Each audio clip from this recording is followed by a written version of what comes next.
Hey there, folks. Have you ever pictured yourself being a dirt poor tutor who has to make sense out of the chaotic life of not one, not two, but five identical quintuplet sisters? If that doesn't sound crazy enough, imagine them all being absolutely terrible at studying. Welcome to the crazy universe of the super enjoyable romantic comedy, the quintessential quintuplets. So gather your patience and let's delve into this crazy comedy of quintuple trouble. Chapter 1. We begin our story with a strange dream of our as yet unknown protagonist in which it appears that he is getting married. Immediately, we transition to a school cafeteria where Futaro Yasudi seems to be having money troubles as he can only afford to buy a meat combo without the meat. Apparently, he is not very popular, as several people look at him disdainfully and mock him for always eating alone. When he arrives at a table, a girl with red hair wants to sit in the same spot, so they start arguing over who arrived first. Both end up sitting at the same table. The girl is nude, so she also didn't have anyone to sit with. Moments later, the boy takes out his test because he intended to review it. The girl notices and takes it from him to tease him, but realizes that he scored 100 points, a perfect grade. She is surprised and asks if they could sit together so he can teach her. He stands up and leaves, so Itsuki tries to persuade him by inviting him to eat. But when she mentions his poverty, he refuses and tells her to stop eating or she'll get fat, which angers the girl. As the protagonist leaves, he answers a call from his little sister, who tells him that they can finally pay off their debt because their father found him a job as a private tutor for the daughter of a rich girl whose surname is Nakano and who pays 5 times more. The protagonist thinks it's suspicious, but is happy until moments later when he arrives at his classroom and hears the teacher announcing a new girl, whose name is Itsuki Nakano, and she's the same girl he had a fight with in the cafeteria. He realizes this and tries to greet her, but she rejects him. Somehow, he now has to fix things or he'll lose the job. During lunch break, he notices that she is with other girls, so she rejects him. But one of the girls named Ichika approaches him, saying that anything can be resolved with the older sister. He ponders this, and when he finally sits down, he encounters Yatsuba, who tells him that he dropped 2 exams. One that was his and the other was hers with a score of 0. Futaro is pursued all day by Yatsuba, who tells him that you say thank you when someone picks something up for you. So the protagonist hands her the 0, saying he picked it up by chance, and she thanks him. As he leaves, he tries to apologize to Itsuki, but she is still not alone. A girl named Miku approaches, claiming not to be Itsuki's friend. Futaro doesn't realize they are the same person. He arrives at the address he was given, a very elegant place, and here he finds Miku and a new girl named Nino. The protagonist escapes from them to apologize to Itsuki, but she takes the elevator, so he has to climb 30 floors to see if he can catch up to her.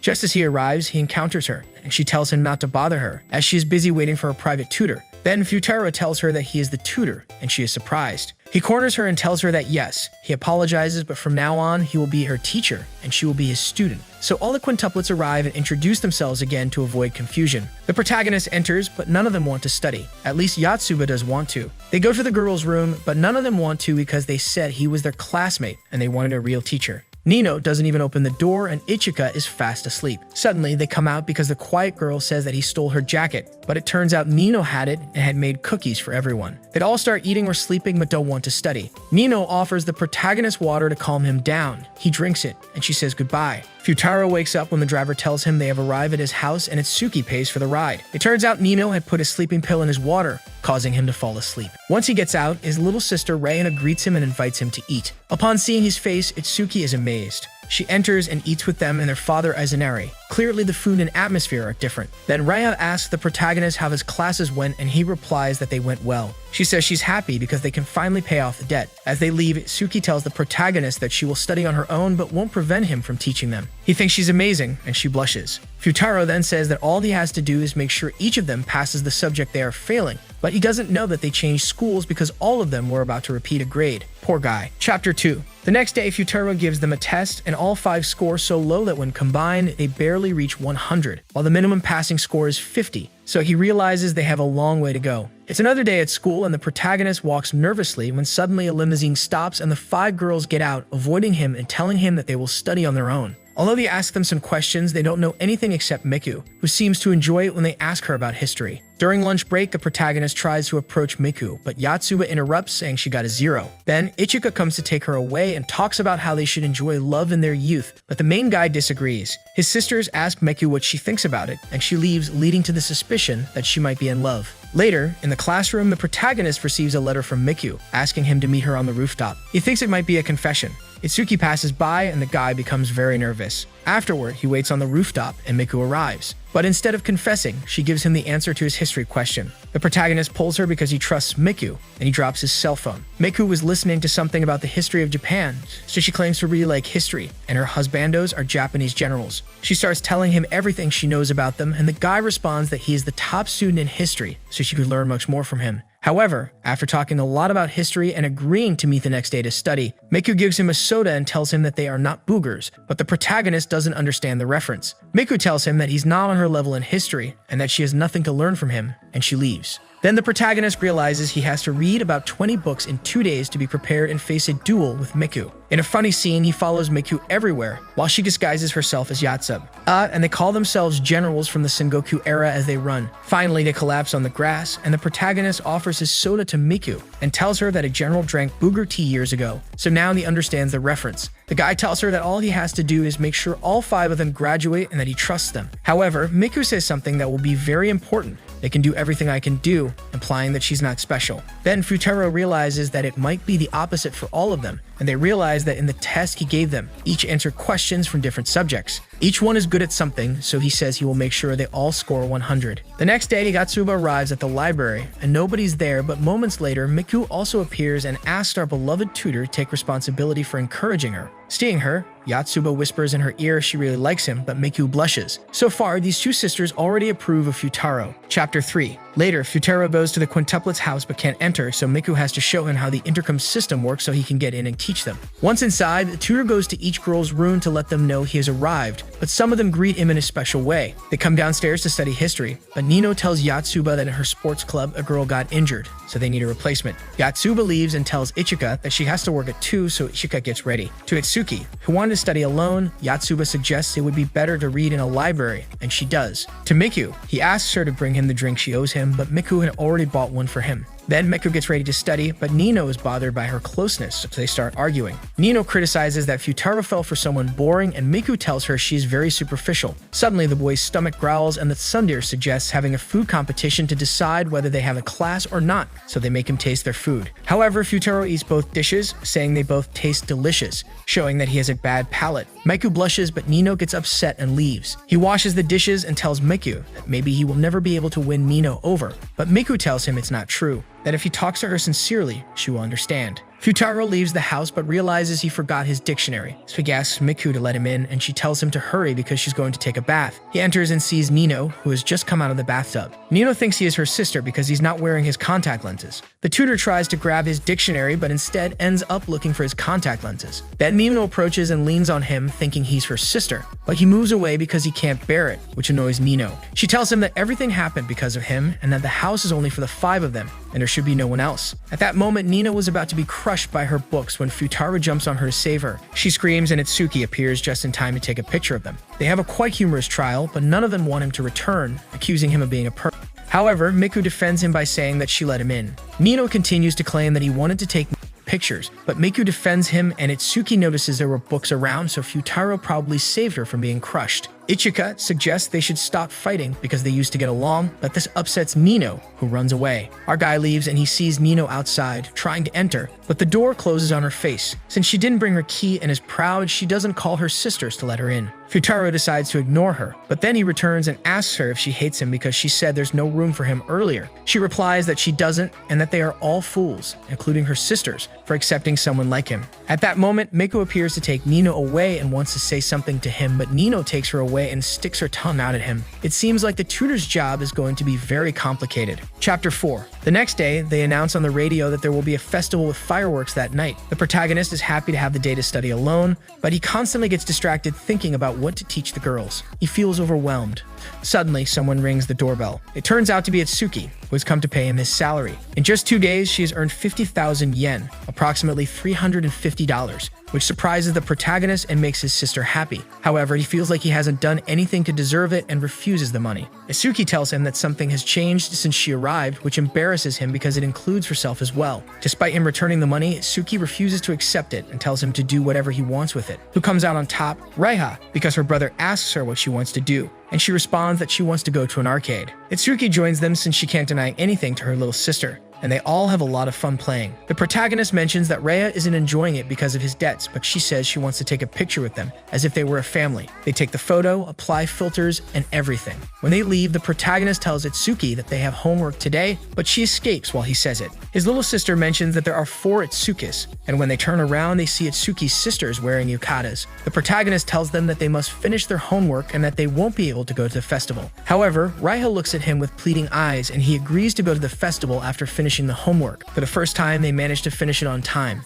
Itsuki approaches the protagonist, but he doesn't recognize her because she has changed her hair. She asks him not to forget her. At that moment, the others arrive. Ichika plays with his feelings by mentioning that the girls are not wearing anything under their yukatas, but then she leaves to answer a phone call, and Mino tells the protagonist to go. However, he says that he came mainly for his little sister. The latter arrives late because she has been catching many little fish with Yatsuba and gives him a set of fireworks, which is strange because today is the festival. The two get along well, and Yatsuba says that if the protagonist marries her, Raiha would be her older sister. Ichika returns and tells Itsuki that they have rented the terrace of a store, but first, they have to buy something. They all mention it at the same time, but each one wants to eat something different. They all seem excited to see the fireworks, especially Mino, who urges them. The protagonist asks why, and Miku tells him that they used to watch the fireworks with their mother when they were little. Even after she left, they continued watching them every year. Suddenly, Nino gets lost in the crowd and is pushed, but Futaro appears and catches her to prevent her from falling. Now she has no choice but hold on to him to reach the rented terrace. Once upstairs, the fireworks have started, but there's no one else because she forgot that she was the only one who knew where it was. They stand there watching the fireworks for a moment, but Nino acts Sundeer and receives a call from Yatsuba. She tells her that she is fine with Raiha and will wait for her at the tower, but the call is cut off. They also see Ichika below, but they don't have a signal. The protagonist decides to go look for everyone since he doesn't want to stay alone with Nino,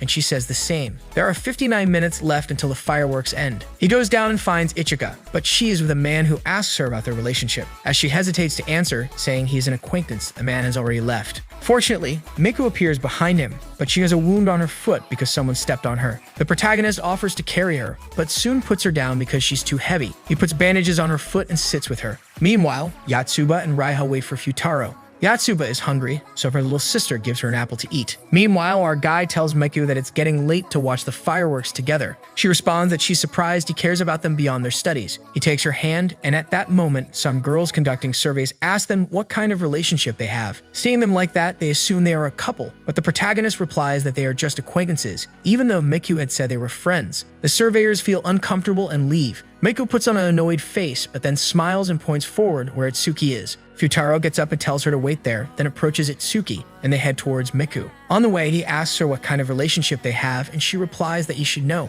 Suddenly, Ichika appears to take him to an alley and tells him not to tell anyone, but she won't be able to see the fireworks that night. What's going on? Chapter 5. They are all watching the fireworks, each from their own place. Meanwhile, Miku decides to change her hairstyle, as she remembers what her sister told Futaro, that when a girl changes her hairstyle, she should be praised. On the other hand, Ichika explains that she was called for an urgent job and that's why she can't stay. The protagonist asks why, and she tells him not to interfere because he is just her teacher. He confirms that he is only her hired tutor and doesn't understand why she's acting that way. Ichika leaves, but she sees someone she calls her work colleague and decides to hide since, according to her, she didn't tell anyone she was leaving, which is somewhat suspicious. She hugs the protagonist so that the man can see them, and instead of interrupting, he decides to wait for them outside the alley. Futaro asks Ichika what kind of relationship they have, and she responds that they seem more than friends. However, he tells her that he doesn't think they are, as he is only her hired teacher. Then she confesses that from her perspective, they are. The protagonist realizes that he has not only messed up with her, but also with Miku. He then asks her what she does for a living, and she only replies that she works with cameras. Suddenly, the man who was waiting for her passes by the alley and grabs Miku, thinking she is Ichika, so our characters go after her. Moments later, Miku frees herself and ends up in the protagonist's arms. He tells the man that he has made a mistake, that she's not Ichika. Then the man mentions that he would never mistake his young actress, revealing Ichika's profession and later realizing his mistake when he sees that they are sisters. We quickly switch to Yatsuba, who says that as quintuplets, they feel the same, and she feels that they will all watch the fireworks together. We return to Ichika, who is taken away because she has an audition for an important role. Miku tells Futaro to go with her. When they see each other again, Ichika tells him that they will pick her up soon and asks him why he helps them so much. He responds that it's a cooperative relationship. Ichika tells him that she has been playing insignificant roles, but now she will audition for an important role in a movie. She asks him to act with her, and they start reading the script. The protagonist is impressed by Ichika's acting, and she thanks him for teaching her so much. Our dear boy almost cries. Suddenly, her car arrives and she has to go. As she leaves, Futaro tells Ichika that he will be with her when she has to apologize. Then he leaves. The protagonist, who is standing there, receives a call from Raiha, and he asks to speak to Yatsuba. Meanwhile, Ichika arrives late when the audition has already ended, but they still allow her to perform. In that moment, she imagines herself talking to Futaro and thinks about her sister's happy faces. Everything comes naturally to her, and the judges are impressed. After leaving the audition, she finds the protagonist waiting for her outside. He had fallen asleep with his eyes open, so they wake him up. When her agent gets distracted, the tutor takes the opportunity to take Ichika to a nearby park, where all her sisters are with sparklers. He thanks Yatsuba for taking care of his little sister, Nino tells him good job, and Miku passes him a sparkler, and they all get ready to light them up. Ichika approaches the others to apologize, taking all the blame for what happened. However, they also blame themselves for separating and being so distracted. They have a code: if one makes a mistake, the others will fix it, and if someone finds happiness, the 5 of them will share it. They will always be together. The girls gather with their sparklers, while the protagonist watches them from behind with his little sister. He says that he could leave now, but seeing them having fun, he decides to stay a little longer. The girls take out the fireworks. Yatsuba keeps the biggest one, and Miku and Ichika try to grab it at the same time. However, Ichika gives it to her sister, telling her not to let it go, making a clear nod to our favorite tutor. Ichika approaches the protagonist and tells him that she will have to cooperate with him and start studying because of everything he did for her today. However, poor guy has already fallen asleep with his eyes open, so she puts his head on her lap for him to sleep. Chapter 6. The following day, our main character encounters Ichika on the way, who informs him that she has impressed her sisters by revealing she's an actress. Now she feels relieved. In the classroom, the teacher announces the upcoming midterm exams, with a minimum passing grade of 30, which stresses our protagonist a bit. Later, he attempts to invite Itsuki to join his study group with the other 3, but she expresses her lack of confidence and decides to seek help from the teacher instead. Meanwhile, he tries the same with Mino while she's with her friends, but his choice of words leads to misunderstandings, which annoys Mino, and she ends up responding negatively. Study time arrives, and the 3 of them gather. Yatsuba, as always, tries to gain attention by mentioning that she has changed her ribbon, but the protagonist disregards it. Miku focuses on her weakest subject, English, while Ichika displays her usual charm. After school, Ichika almost kisses the protagonist on the ear and proposes that they reward themselves if they pass the exams, to which all of them seem to agree. As he leaves, Itsuki approaches him from behind and hands him her phone because her father wants to speak with him. Her father wants to check their progress and warns that if they fail the midterm exams, he will expect his resignation as their tutor. After the call ends, Itsuki asks what they discussed, but he keeps it to himself and instead suggests she reflects on her poor performance on today's exam. Itsuki agrees. Although he tries to navigate the situation, he assumes she will study alone and may not pass the midterms, but she expresses confidence in passing the finals. This frustrates him, and he implores her to stop being stubborn and accept his help, even telling her to be quiet. Itsuki becomes even more furious and declares that she will never study with him, even if it leads to her expulsion. The protagonist in turn states that he will never teach her anything, and they both part ways. Back at the quintuplets' house, they take a break from studying and play a game of Monopoly. However, they notice the protagonist's unusual behavior. Itsuki and Nino enter the scene. Itsuki retreats to her room to study, and Nino wants the protagonist to leave, but he refuses. Ichika offers to stay and teach them for the day, reminding him to keep his promise. He takes a customary bath in Japan, while Itsuki knocks on the door to inquire about his intentions. He apologizes to her for his previous remarks and expresses his sincere desire to study with her, as his job is on the line if they don't pass the midterms. To his surprise, it's Nino who opens the door and appears pleased upon hearing that he might be fired. After the protagonist finishes bathing, Nino remains in a corner doing nothing. Ichika, as always, tries to bring Miku closer to him, while he continues teaching the others to demonstrate to Nino that he is a competent tutor. At one point, he poses a question to them, and Miku seizes the opportunity to ask him about his favorite type of girl.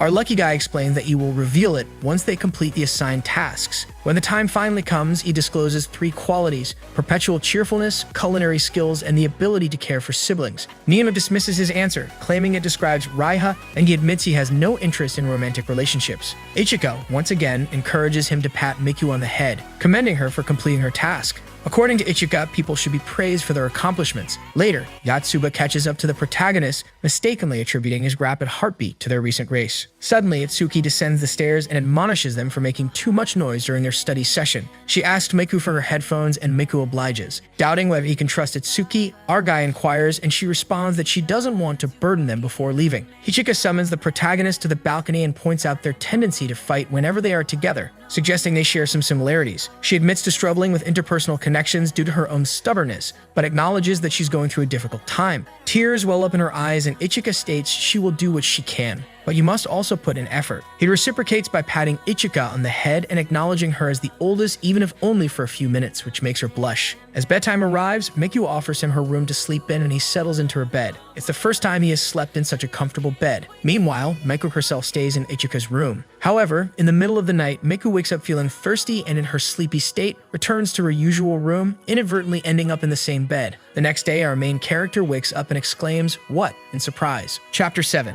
The following day, Ichika, Nino, and Itsuki awaken first and notice the absence of Miku. They speculate that Miku rose early and went somewhere, prompting Yotsuba to search for her. Ichika proposes that Itsuki joins them in studying since it's enjoyable, but Nino advises against it. Itsuki declines, mentioning their previous argument, feeling unable to emulate Miku or Ichika. However, Ichika approaches her and styles her hair like Miku's, with Nino joining in, suggesting a prank on the main character. Meanwhile, the protagonist attempts to leave discreetly but encounters Itsuki outside, sporting Miku's hairstyle. Despite immediately recognizing Itsuki from her attire, he is told she wants to discuss the midterm. However, at that moment, Miku stirs, making the man nervous, leading him to hastily dismiss Itsuki, which annoys her, causing her to retreat to her room. Realizing he missed a valuable opportunity, the protagonist heads downstairs where the girls inquire about Miku's whereabouts. He informs them she is at the library, prompting everyone to go there, but Miku is not found. Curious, the tutor asks Yotsuba what she would do if one of her sisters fails the year, and she replies that she would repeat alongside them. Among the quintuplets, Yotsuba is the most likely candidate for that situation. Ichika arrives, comprehending the reference, and informs him that he left his belongings behind, requesting him to retrieve them. He agrees and rushes to the quintuplet's house, encountering Miku first. She questions him about the previous night, and he fabricates a story, explaining that he fell asleep on the living room floor due to his unfamiliarity with beds. Miku believes the lie and departs calmly. Subsequently, our guy devises another falsehood, entering Itsuki's room to wake her up despite knowing her true identity, deliberately addressing her as Miku, and asserting his inability to locate her anywhere. As a consequence, he declares they will study together as a punishment. Although Itsuki attempts to correct him, recognizing the protagonist's act, she decides to play along with the charade and agrees to be tutored. While studying, he quietly apologizes and Itsuki reciprocates in the same manner. Both continue the deception, fully aware of the truth. Unbeknownst to them, Nino observes their interaction from above. The scene shifts, and suddenly they all achieve perfect scores of 100 on the exam, prompting jubilation. However, it turns out to be a dream. Exam day arrives, and they have spent the entire night studying. Surprisingly, Yonitsuki readily agrees to stay with the tutor. Upon awakening, the protagonist realizes it's already 8:05, with the school's entry deadline set for 8:30 and the exam commencing at 8:45. Everyone rushes as the chauffeur's car only operates when the boss is present, necessitating them to walk. Some get distracted en route, while others fail to maintain a brisk pace, but they eventually reach the school, although it's already 8:33. Luckily, athletic Yotsuba has already arrived. Thus, donning their ribbons, the protagonists enter the school masquerading as Miku. They manage to slip in, except for our guy, who is escorted to the principal's office for his antics. Nonetheless, everyone else arrives on time to take the exam, giving their best effort, including Nino. Later, the protagonist checks the results, revealing that they all achieved low scores as usual. However, this time, each of them passes at least one subject. He bids farewell to them, entrusting them to surpass themselves without his help, as he discloses that his father informed him he would have to resign if they fail any midterms. Soon after, their father calls. The protagonist is on the verge of confessing the truth, but Nino seizes the phone and informs their father that indeed, all of them successfully passed the exams, rendering a change in tutors unnecessary. Their father believes her. Expressing gratitude, he elates Miku, suggesting they celebrate with parfaits before returning to studying. Along the way, he remarks that he will only purchase a simple one, considering they only passed one subject. Chapter 8. The next day, Futaro is at home discussing the girls' poor exam results. Most of them failed their subjects, but their father reassures them that they will gradually improve just as he did. Raiha interrupts their conversation, curious about the topic, and their father shows her a photo, explaining how meeting a girl transformed him from his wild ways. Later, he visits the girl's house, where Miku welcomes him with croquettes. According to Yotsuba, they didn't taste great, but Futaro, who has an undemanding palate, finds them average. Miku tries to make better croquettes, but he eats too much and falls sick. Concerned, Miku rushes to get some medicine while he rests. Afterward, Itsuki and Nino leave the house. Nino teases him before going to have lunch with her sister, but Futaro asks Yotsuba to do something to make them stay. Yotsuba tells the sisters that he is very ill and they need to help take care of him. Futaro pretends to be bleeding but it's actually just ketchup. Itsuki gets alarmed and goes to help him, while Nino tells him to take his medicine and not bother. Yatsuba suggests that Nino make rice for him, and Nino agrees, adding an egg. Although he doesn't have much appetite, he accepts the meal to convince Nino to stay. Itsuki also wants to help, and Yatsuba suggests that she hold his hand, as their mother used to do when they were sick. Itsuki refuses at first, but eventually agrees when she sees Futaro in pain. However, she feels embarrassed and can't maintain the act. Yatsuba takes advantage of her calmness to suggest that Itsuki stay and study with him because classes are fun. At that moment, Nino arrives with the hot rice but steps on the ketchup spill, causing her to fall and spill all the rice on his face. Futaro quickly gets up to complain about the pain, but Nino apologizes and sees that he has gotten up, so the two sisters leave angrily. Futaro is left alone with Yatsuba, and he tells her that things are still the same as they were in the beginning, just the two of them. But Yatsuba tells him that it's not true, that his sisters have changed a lot since he arrived. For example, Nino hasn't kicked him out of the house like before. The only one who hasn't changed at all is herself, but Futaro tells her that she has changed since the moment they met. He considers himself lucky that among the sisters, there was someone honest and straightforward like her. Yatsuba approaches him, grabs his head, and in a serious tone tells him that she changed because she likes him, but quickly clarifies that it's a joke, showing that she can lie well. Later at school, Yatsuba gets scared several times when she sees him wearing a mask. Futaro explains that at the school camp, he was assigned the task of being in charge of the fear test, and he'll have to scare the others. Yatsuba tells him that there will be something that will interest him at the camp, like the legend that the couple who remains together after the bonfire dance will be united forever. At that moment, Ichika appears saying that she was supposed to study but has to shoot her movie, so she'll be busy. She asks him to exchange email addresses to stay in touch, and they both do. Meanwhile, Yatsuba entertains herself by making paper cranes and helping a teacher, which makes him think she's procrastinating. Ichika leaves but sends a photo of him on her lap before she goes and threatens to send it to everyone if he doesn't ask for their emails. Futaro has no trouble asking Miku for her email, then goes for Itsuki, who is resistant at first, but he tells her he'll give her his little sister's email if she agrees and she accepts. Nino is hard to convince, but our guy tells her that if she doesn't do it, she'll be excluded, so Nino writes her details on a piece of paper. At that moment, Yatsuba realizes that she hasn't given hers yet, and just as she's about to give it to him, she receives a call from the basketball club and quickly leaves. Chapter 9. The next day, as Futaro was walking, Yatsuba approaches him to inform him that the next day will be the school camp. There will be many outdoor events and the highly anticipated bonfire, where if a couple dances together until the end, it is said that they will be together forever. Miku expresses her confusion about why two people would be like that, and then Ichika chimes in, explaining that it's inevitable when you like someone, which makes Miku somewhat nervous. The problem arises when Futaro wants to study, but Yatsuba has to take care of the preparations for the school camp, and Ichika has to film. So she gives Miku a wig and asks her to attend the event meeting in her place. Miku agrees and leaves. In a matter of minutes, we see her transforming into Ichika. Then she heads to the supposed meeting place, but only finds a classmate who had deceived her to confess that he likes her and wants to dance with her at the bonfire. However, Miku, pretending to be Ichika, rejects his proposal. From outside, Futaro overhears the conversation and realizes that she's not Ichika because he knows they are quintuplets. He decides to intervene and pretends to be the suitor. The other guy becomes aggressive, but Miku claims that they are dating and will attend the bonfire dance together. The guy asks them to hold hands to prove it's true. Although Futaro doesn't want to, Miku takes his hand and the guy finally gives up. Later, Miku asks the guy why people confess their feelings, to which he responds that it's because they feel the need for that person to belong to them alone. After this, they walk away close to each other, holding hands. Futaro asks why she's getting so close to him, and Miku responds that it's what her sister would do. Later, the girls take Futaro shopping for clothes for the camp the next day and make him try on many outfits. After the shopping, Yatsuba comments that it felt like a date, but Itsuki gets upset and denies it, suggesting that they should keep their distance. Finally, they say goodbye and Yatsuba asks Futaro to read the camp brochure. He checks his phone and sees several missed calls from his father, so he returns the call. In the next scene, he arrives home worried about his little sister Raiha, who seems to be sick. On the way, he bought medicine for her and takes care of her, even helping her with her tasks. Raiha asks her brother to go to the camp and tell her fun stories about his trip when he returns. Futaro agrees. The next day, Futaro's father arrives in a hurry from work and finds him still taking care of his little sister. He informs him that he missed the bus, but he can still go to the camp and hands him the brochure. He says he won't go and will study for 3 days instead. However, Raiha gets up and excitedly tells her brother to go to the camp. At that moment, Itsuki also arrives and tells her family that she'll take them. Outside, they meet the other girls. During the bus ride, Futaro mentions that it was a coincidence to meet, but Itsuki silently thinks that one of them likes him. Meanwhile, Ichika is considering her agent's suggestion of taking a break from school to focus on her acting career. Nino is asked by her friends if she has found someone while she continues to think about the photo she saw of young Futaro. Miku remembers the bonfire legend and Yotsuba thinks about how to make their teacher's day memorable. Finally, Itsuki believes that this trip will allow her to evaluate whether he is a serious tutor or not. There are many things happening. Chapter 10. Our protagonists finally arrive at the location. Yotsuba takes care of cutting the wood, Ichika organizes things, Itsuki supervises the curry preparation, and Miku cooks alongside Nino.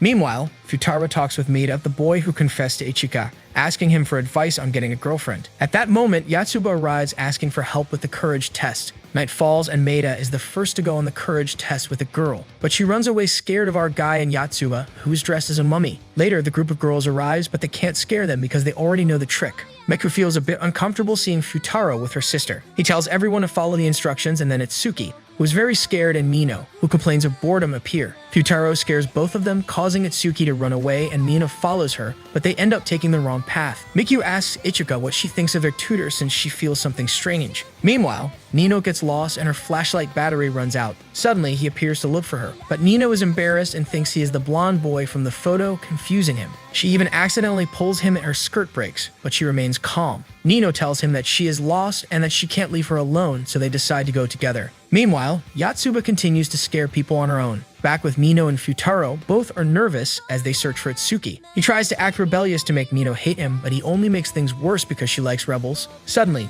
Nino notices that he has a bump on his forehead and puts a colorful band-aid on it. After a scare, Nino finds another path and runs, but it turns out to be a cliff. Futaro does his best to save her, and her sister's amulet protects them, but they end up falling together. Nino thanks him, feeling embarrassed. Instead of distancing herself from him, Nino wants him to hold her hand, so he gives her his amulet to protect her. At that moment, Itsuki arrives crying, but when Nino turns around, she sees that Kintaro is no longer there. Now we see Ichika trying to change the subject with Miku, but Miku asks her if she feels something for Futaro. Ichika suggests changing places by the bonfire, but Miku refuses, as it wouldn't be fair. Ichika tells her she should consider it because this moment won't last forever. Later, in the cabin, he tries to talk to Nino to tell her the truth, but he loses sight of her. Now he has a problem because he has agreed to dance with two girls. Miku and Ichika appear and Ichika leaves them alone. However, our guy tells Miku that he is looking for Nino, which causes Ichika to become jealous and leave. At that moment, Itsuki appears from behind and tells him that he is acting suspiciously, which makes all of them dislike him now. Later, Futaro is helping Yotsuba, but since he is weak, Ichika ends up helping. As they carry logs, she asks him why he is behaving that way, and he responds that he simply wants to be liked by them. Then, Ichika starts acting like her other sisters and tells him how he should behave to win their favor. After bringing the last log for the bonfire, Futaro thinks about whom he should reject for the dance and finally tells Ichika that they should cancel it, as he doesn't think he needs her help and it could affect her reputation if people see her with someone like him. But Ichika can't hold back and starts crying. He feels indecisive, and at that moment, Yotsuba's friends arrive at the door, but they don't see the wood or the helpers, so they join Yotsuba. Then they close the door, lock it, and leave them hidden. He lends his jacket to Ichika. While they are hidden, the door closes, the key is taken away, and it is locked. They try to get out, but they can't, so they start laughing nervously. Chapter 12. Miku tells her sister that they should be fair and not necessarily equal. Since Futaro has two hands, he can dance with both of them. However, Ichika doesn't listen because she coughs a little. At that moment, Futaro approaches and asks about Ichika, inquiring about her well-being. She responds that she's better, and Miku suggests that she should go back to bed. Ichika becomes nervous with Futaro close by. However, Futaro starts to feel worse but doesn't want to tell the girls. At that moment, Yotsuba arrives with the others and mentions that they have found everyone except for Itsuki. They ask Ichika if she knows where she is, and she mentions that she was skiing, so they decide to look for her in the closed-off area. They suggest calling the rescue services, but Ichika decides to inform a teacher. Futaro, who is feeling worse, mentions that they shouldn't do any of that and that he already knows how to find Itsuki. He calls Ichika to search for her together. So they both go on a chairlift, and during the ride, he mentions that he saw her in the distance. Ichika tells him that maybe she did, but she says it because she can't see anything without her glasses. Faced with this test, Futaro unmasks her by removing her hood. He tells us that he knew since she called him by his last name when she was skiing. In a brief flashback, Ichika tells Itsuki to trust the tutor more. Suddenly, our protagonist faints on Itsuki's shoulder and she realizes that something is wrong. The teachers are called, and they take him to rest in a cabin as he has a fever. The others wanted to stay and take care of him, but the teachers forbid them from entering. Before being locked in, Futaro calls Nino to tell her that his cousin told him he had to leave, but not because he hates her. Ichika finally talks to Miku. The latter tells her that for a long time, she was worried about how everyone got along with Futaro, but recently she has realized that she actually likes him. From now on, she will do what she wants and won't lose. Wow. On the other hand, Itsuki enters the room where Yotsuba is and takes the pamphlet that she gave to Futaro, which is filled with notes. There she finds a note where Futaro wrote everything he had been doing, making her think that he surely had a good time. Then Matsuba says she'll better check on him hiding in the dorm room. At that moment, we see that the director has fallen asleep next to our 6th student. Suddenly, someone calls the teacher saying that the bonfire is almost over and they need help with something. Itsuki enters while he sleeps to take care of him as well and to thank him. She turns on the light and finds all her sisters, including Nino, who tells her she will give her lucky charm. Itsuki gives the blessings of all of them, and she starts to take his hand. Meanwhile, outside they are celebrating with fireworks. Quickly, we jump to the future. It's the dream from the beginning of the season. We see an older Raya receiving a call from Futaro, who says he forgot his rings. Her father comments that the apple doesn't fall far from the tree. Then Raya goes to the place where preparations are taking place and sees the bride, who looks very beautiful, getting ready. She enters her brother's room and sees that he has fallen asleep and is wearing the bracelet she gave him a long time ago. We transition to the wedding, where we see Maeda with a pregnant girl and Futaro walks toward the altar. Maeda mentions that thanks to that bonfire day, they are together. Meanwhile, the groom tells his future wife that he thanks her for being by his side. Then we see that all the girls are holding his hand while people are holding hands at the end of the bonfire, and suddenly he gets up and shouts that they won't let him sleep. Playfully, they all run. Later in the city, we see everyone gathered, and the tutor mentions that since final exams are starting, he will make them study even harder. Finally, all of them are willing to study with him. Thus ends the first season. All we wonder, who will be Futaro's wife in the future? Season 2. A couple of days have passed, and according to what Futaro tells us, he was admitted to the hospital because his flu got worse. One day, Nino comes to visit him and tells him that her father is paying for everything, so he can come home if he wants. Suddenly, they hear the other sisters coming, so Nino hides and tells them not to say anything. They all come to see if he's feeling better. Yotsuba can smell Nino's perfume, so she starts looking for her. Miku tells the protagonist that if he feels lonely, he should let them know, but he says he's fine. Itsuki brings him their schoolwork, and he says, "Oh, so you're still going?" Then Itsuki responds that yes, she still is. Suddenly, Miku notices that the protagonist hasn't eaten anything, so she tells him that if she had known, she would have brought him food. But he says it's okay, and both of them force feed him. Finally, Yotsuba finds her sister, and the girls say it's time to leave. They leave, and he says he feels better. The protagonist undergoes his checkup, and the doctor asks him if he's interested in his studies. He responds that not so much, but more in the silly things he has to teach. The doctor seems surprised and says, "I see." Futaro leaves the room and meets all the girls, who tell him they came because they had to get vaccinated and decided to visit him as well. He yells, so his nurse takes him back to his room. On the way, he overhears the doctor saying, "I trust you, Yuzugi." This voice seems familiar to Futaro, so when he arrives at his bed, he closes his eyes for a moment and remembers when he was with his little friend and she ran toward him. Suddenly, he stands up and sees the girl next to him. Although she's not clearly visible, it turns out to be Itsuki,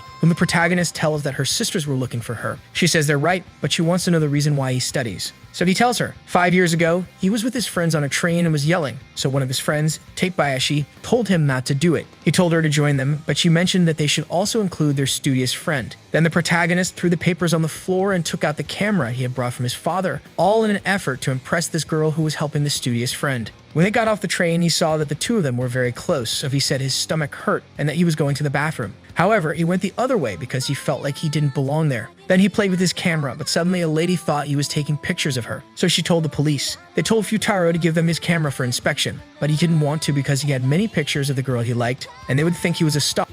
Then a girl with pink hair helped him by saying it was false, that she saw everything. The protagonist cut off his story at that moment, so Itsuki was left wondering what came next. She tells him that she wants to study with him, but he refuses. He brought her lucky charm today. Then the protagonist remembers that years ago, this girl also had this charm and bought 5 of them. Then he suddenly stands up and asks her where she got it and where she bought it. Itsuki says she bought it in Kyoto 5 years ago and says a few words that the girl from his past said. Suddenly, all the sisters appear to take Itsuki away since Nino didn't want to get vaccinated unless they were all together. After a few days, the protagonist has finally recovered. He lines them all up with similar hairstyles and tries to guess who is who, but he gets it wrong every time. The girls wonder why he's doing this, and he explains that he did it because, and we see that 10 minutes ago he encountered one of them in a towel again, who called him a and threw her bag at him, which had his notes, all of which had zeros in every subject. That's why he wanted to know who she was, because she even took his name away. The girls let their hair down and he smells their shampoos. Then it occurs to him that they should call him a Nino starts, but she insults him a lot. Then Miku tells him that he can see her birthmark if he wants, but Itsuki tells her that if he hasn't seen it before, it's pointless. Ichika says they have a lost sister and so on. Then the protagonist decides to give them a surprise exam, and here we realize that Ichika was the one who threw the papers at him. She doesn't take exams seriously, but when she sets her mind to it, she can do a lot. While taking the exam, she decides to change her handwriting style as it might reveal that it's hers. Then she hands it to the protagonist, and he realizes that she is the culprit since she uses cursive handwriting while her sisters use print. They all hand in their exams, and he realizes that they all had answers and things from other exams with zeros, so he realizes that those belong to all of them, and they admit it. Itsuki asks him if he did this to meet the girl he met a long time ago, and he says yes. So he asks all of them if anyone knew him a long time ago, but no one says anything, so he convinces himself that none of them was the one because this girl was not foolish either. He confuses Miku with Itsuki again, so they tell him that he's the one who needs to study more, and they all laugh. So the protagonist, seeing them happy, thinks that they look very different today. A few nights later, we see the protagonist deep in thought, thinking that the quintuplets did poorly on their exams, but if everything goes well, they can still pass. The next day arrives and Itsuki waits for him since he arrived late. When he comes out, he finds him lying on the floor asleep as he stayed up all night practicing by hand with all the questions they think will be on the exams. There were like 1,000 sheets. Itsuki, although a bit reluctant, takes them. He says he has to set an example and trusts that they will succeed this time. Once they enter, they find Miku and Nino arguing over the TV, so the protagonist makes them study. Suddenly, Nino starts bothering Miku again, so Yotsuba and Ichika give the protagonist ideas for them to get along, but nothing works, and Nino says that in the end, she will go to her room to study. So poor Futaro becomes sad about everything he had to do. Then he follows her and tells her to please study together, but Nino's daughter tells him to shut up because he's only paid to be a tutor, and he has no right to tell her what to do. Then Miku comes and hands him the sheets he made, but Nino rejects them and makes them fall to the ground. The protagonist tries to calm them down. Then Miku gets upset with her, and she tells them to pick up the sheets. She does so and says that Futaro arrived late today because he doesn't do things right and tears one of the sheets in front of everyone. Because of that, Itsuki comes forward and slaps her, telling her to apologize. Nino slaps her back and says that now they are all against her. She plays the victim, saying she will leave the house because she doesn't want to live with a glutton and a violent person, etc. From that moment, both Itsuki and Nino leave the house. The next day, Miku and the protagonist had to go look for them since Ichiko was working and Yotsuba had something urgent to do. Since Miku looks like her sisters, she asks people if they have seen someone like her, as she's her sister, and a lady says that there's a girl who looks very similar in her hotel. So they enter as if nothing happened because the security guard thinks Miku forgot her keys. The thing is, Nino kicks them out and blames everything on Futaro, telling him he never should have appeared. And to top it off, she takes off his band-aid because she remembered that Kintaro had given it to him. So when Futaro leaves there, he tells Miku that they will continue searching for Itsuki tomorrow as she's probably also in an expensive hotel. But Miku says no because she forgot her wallet at home. So the protagonist on the way imagines that Itsuki must be sleeping on a bench with cardboard and pigeons, but no, she was at her house. She had taken a shower and Futaro's father would leave soon, so yes, they sleep together, but Reiha is in the middle. Then Itsuki apologizes for being an inconvenience, and since she doesn't want to wake the girl up, they go out to talk for a while. She tells him that she can't go back to her house, so she would like to stay at his place for a while, but the protagonist tells her that a spoiled rich girl like her wouldn't survive a moment in his house. However, she tells him that a few years ago, they were like him, and it wasn't until her mother remarried that they had money. However, after working hard, her mother passed away, so Itsuki decided to become a mother figure for her sisters, but it hasn't gone so well. Then Futaro says that he will be a father figure for them since their father is absent. Because of that, Itsuki laughs at him. Suddenly, something sounds behind them. Someone is spying on them, but we never find out who they were. The next day, Itsuki doesn't want him to call her by her name because people would think they're going to school as a couple. She also tells him that she met Yotsuba, who passed on her books. Then the protagonist meets Yotsuba, who was supporting the track and field club. He gets annoyed with her, and she leaves when she's called. He tries to follow her to keep talking, but he gets very tired. It's just around this time that Nino passes by too, and our guy tries to convince her to come back home, but instead, she goes to her hotel, where he's not allowed in. Poor Futaro wanted them to pass, but all of them were distracted doing other things instead of studying. So he goes to a lake to think about how to get everyone's attention. He feels powerless, when suddenly Rina, the girl from Kyoto, appears. Later, we don't know what happened, but he appears all wet since he fell into the lake. Right at that moment, Yotsuba also appears, who was training and leaves everything in his hands. So as always, he goes to see Nino, who had just come from school. Nino sees the wet protagonist and throws him a towel, telling him he can come into her house since he looks like a vagrant. The main character found himself immersed in a soothing bath with one of the quintuplets engaging in a pleasant conversation. In that moment, she noticed his somber expression and inquired about his past experiences before arriving at their current location. He confided in her, recounting an encounter with a girl from Kyoto just prior to his arrival. He attempted to evade her, but she seized his notebook and compelled him to board a boat. This girl, Rina, astutely acknowledged his newfound dedication to his studies and role as a tutor. He confirmed her observations and mentioned the quintuplets, yet Rina's reaction appeared void of surprise. Commencing a recitation of all their names and virtues, she described Ichika as mature but somewhat foolish, Miku as reserved yet gradually more joyful, Nino as fiercely protective and loving toward her sisters, but also somewhat foolish, Yatsuba as the embodiment of happiness and positivity, yet again, a tad foolish, and Itsuki as vain but undeniably diligent, still falling within the realm of folly. Rina proceeded to remark on his current solitude and perceived changes, though he himself felt as though nothing had truly shifted. Relinquishing his notebook and bestowing upon him an amulet reminiscent of the girls, Rina expressed her desire to sever their ties, urging him to open the amulet once he accepts himself. In a fleeting attempt to reach her, he stumbled and fell into the water. When he emerged, he ventured out to ascertain if Nino had heard their conversation, discovering her weeping over her unrequited affection for Rina, a sentiment he insisted was not love but rather admiration. Amidst the melancholy, they found a moment of levity, during which Nino inadvertently dropped some papers he had given her for study. She apologized for her actions but refused to return home due to her vexation over the slap she had delivered to him. She appeared transformed like an entirely different person. Seeking solace in Itsuki's counsel, he expressed his intentions only to find her unwilling to apologize as their interests had diverged. Moreover, their father and Raiha seemed content with Itsuki's presence. Meanwhile, he persistently endeavored to persuade Nino to come back home, while the other sisters focused on completing an exam administered by Futaro. Addressing Nino directly, he relayed Rina's advice, imploring her to release her fixation on the past and return home. Nino contended that they had all changed over the past 5 years, their paths diverging. She remained the sole sister who had seemingly stagnated during that time, a realization that saddened her. Nevertheless, she acknowledged the need for personal growth, her only regret being a lack of substantial conversation with Kintaro. In response, Futaro suggested she call him, a suggestion to which she acquiesced. Subsequently, they rendered vows as Kintaro, yet Nino persistently interrupted any serious discussion, preferring to call Futaro and divulge embarrassing details or question his deceit. At one point, he expressed his desire for all 5 of them to reunite, although Nino appeared oblivious to his sentiment. Curiously, none of them recognized each other based on their voices or hair. Seizing the opportunity for a heartfelt conversation, Futaro requested a moment of Nino's undivided attention, prompting her to excuse herself to use the bathroom. Instead, she slipped away to the cafeteria, phoning Futaro to inform him of Kintaro's intention to confess. Inviting him for a juice, she even pretended to call Kintaro before revealing his absence, clutching his arm tightly. Abruptly, he succumbed to unconsciousness as Nino struck him once more. Upon awakening, he hastily made his way to their room, only to find Nino already gone, leaving him clueless as to her whereabouts. Her absence worried her sisters. The following day, he roused Itsuki to accompany him to school, where they learned that Nino had not appeared. Realizing they could no longer encounter her at the hotel, they resigned themselves to trust and patience. Their next destination was Yatsuba.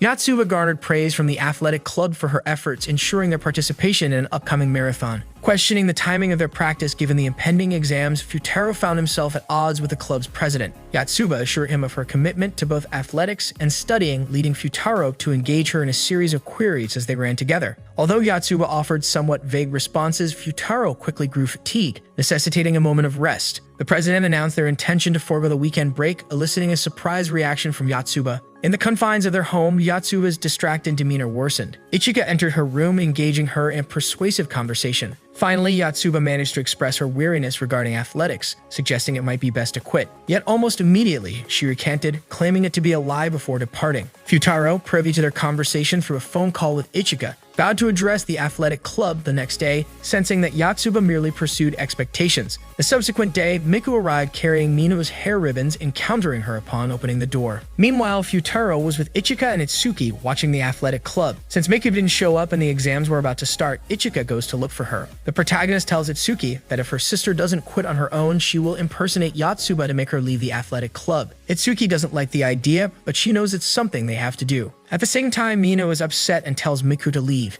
asking her what she did with the tutor. Miku tells her that she saw her leaving the hotel upset and thinks that the protagonist deceived her. Miku tells her that it's something they all do all the time, but Nino responds that it's not the same. She becomes a little embarrassed remembering everything she did with Futaro and mentions that they have all changed. Miku tells her that she has also changed, now drinking a different tea, and sees that Nino had been studying with the notes our tutor gave her. She tells her that Nino is good at history, but together they complement each other. If they hadn't separated, they would all be the same. They had to experience new things individually. Nino tries Miku's tea and realizes it's bitter. They argue a bit, but then they discover that they both use the same tea leaves, so they laugh. Nino says she will show the others, and she realizes something, so she decides to leave her past behind and focus on her future. She grabs a pair of scissors, and we switch to Itsuki, who wanted to impersonate Yotsuba but didn't know how to pretend. However, the protagonist tells her that everything will be fine and shouts, "Catch that as he passes near Yotsuba. She runs after the supposed perpetrator so that Itsuki can appear pretending to be her.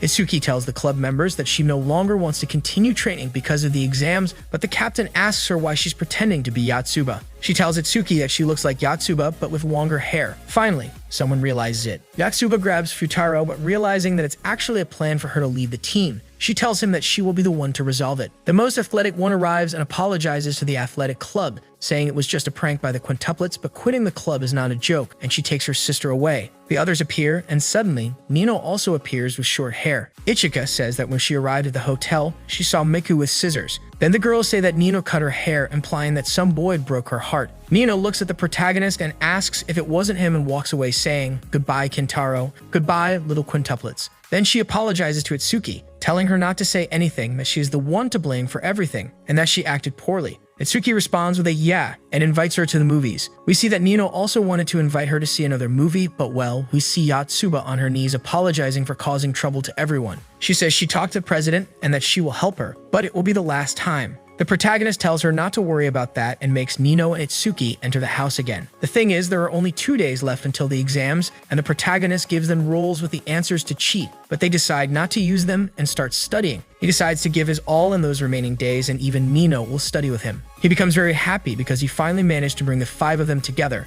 but he knows that this is just the beginning. A few days later, they finish their exams, but the protagonist wasn't there because according to Itsuki, he asked for her phone to call Reiha since his was dead. It must be something very urgent. Later at their home, they see that none of them passed, but their grades are better than before, although it wasn't enough. They were expecting him to arrive and someone rings the doorbell, but it turns out to be Abada, their father's driver, who used to be a teacher. He announces that he will be their temporary tutor since Futaro resigned on his own as their tutor. They are all shocked. Itsuki says they will bring the protagonist to ask him, but their father forbids his entry. Miku wants to go see him, but the butler doesn't allow them to leave, saying they must study a little first and then they can go out. They all strive to complete the tests they were given, claiming that they are easier than usual thanks to Futaro's help while they were studying. They reach the last question, which is difficult for all of them, and Eba says they have to answer all of them if they want to go out. Itsuki suggests using plagiarism, but when they do, they discover that the protagonist left a small message for each of them, and then he tells them that he is finally happy to have left this hell, but he adds that this hell was fun. They all say they want to see him, and even Miku almost starts to cry. Ichika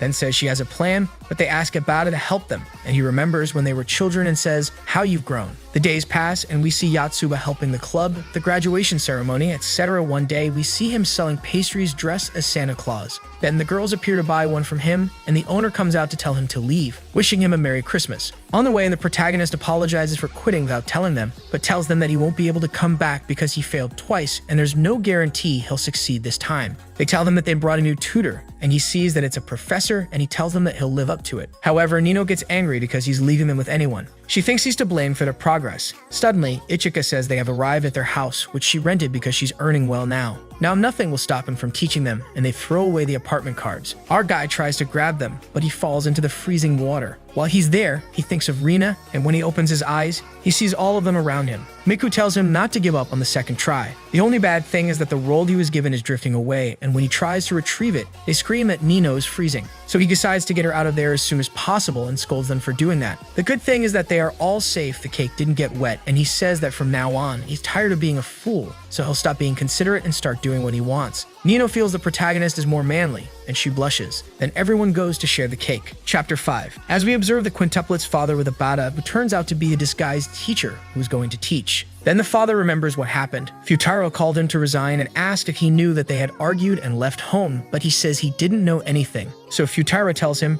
"You don't behave like a father, you get an idiot." And we see that he says he won't give any of his daughters away. New Year's Day arrives and the protagonist has bad luck with the Japanese New Year papers. Suddenly, all the girls appear and invite the 2 of them to their house, where Raiha is surprised because she thought they were rich. The thing is, they start suspiciously being attentive to the protagonist, and then they leave for a while to talk and say that they don't have money to pay him, so they think they should at least pay him by giving him a kiss, although most of them can't do it. However, when they open the door, our guy almost kisses Ichika, but he was actually solving a puzzle based on them, and Yotsuba is the one who licks his face because she had a piece of white confectionery here. So she awkwardly tells him that they don't have money to pay him, so he says not to worry because he does it because he wants to, but they will pay him 5,000 yen each when they become successful, and they will sign it. He tells them to do their homework, but they have already done it, so Raiha leaves because she feels like she's in the way, and our dear guy tells them they will study normally. Then Mikyu asks for help, so he stands by her side, making her blush. Suddenly, Ichika falls asleep while studying, so they all tell the protagonist to wake her up because she is working overtime and doing everything alone.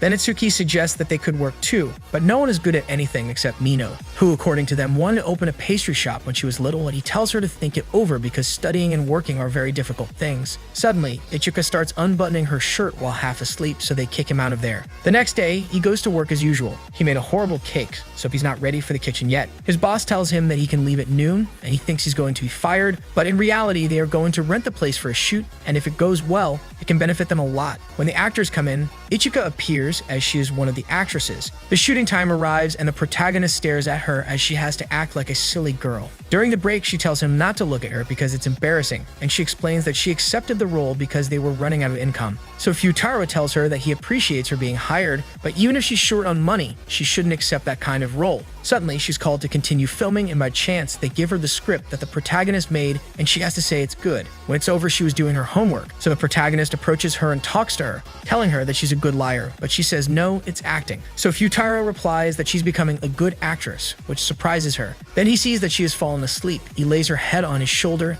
and says that he would like the others to see her act like this. In reality, she's awake but doesn't want them to see her blushing. Another day at the supermarket, the protagonist tries to carry rice, but Yotsuba takes it because he finds it heavy. Suddenly, Yotsuba goes to tie Mino's shoelaces and leaves the rice, so Mino grabs it but almost drops it since Futaro also grabbed it, making her embarrassed. As they leave, Nino, who looks different, is thinking that maybe Futaro is the boy of her dreams now that she knows him. And suddenly they run into Itsuki, who is having Starbucks with her father. So they spy on them, and the protagonist remembers the man from the clinic. It's definitely him. The thing is, he tells Itsuki that he will act as if nothing happened and wants them to come back home, but without him as he doesn't like him. Then Itsuki answers that it can't be like that. They have grown too fond of him to not let him in, so he says he will bring in a tutor, and he will be his assistant. Itsuki tells him it's not fair because they are making an effort, so her father tells her that if they have so much faith, does she think Yotsuba could pass with Futaro as her tutor? And the protagonist gets angry hearing this, but Nino holds him back, and out of nowhere Yotsuba appears and says yes, that all 6 of them will do it, that they will all pass with him. So her father tells them that if they don't, he will have to change their school,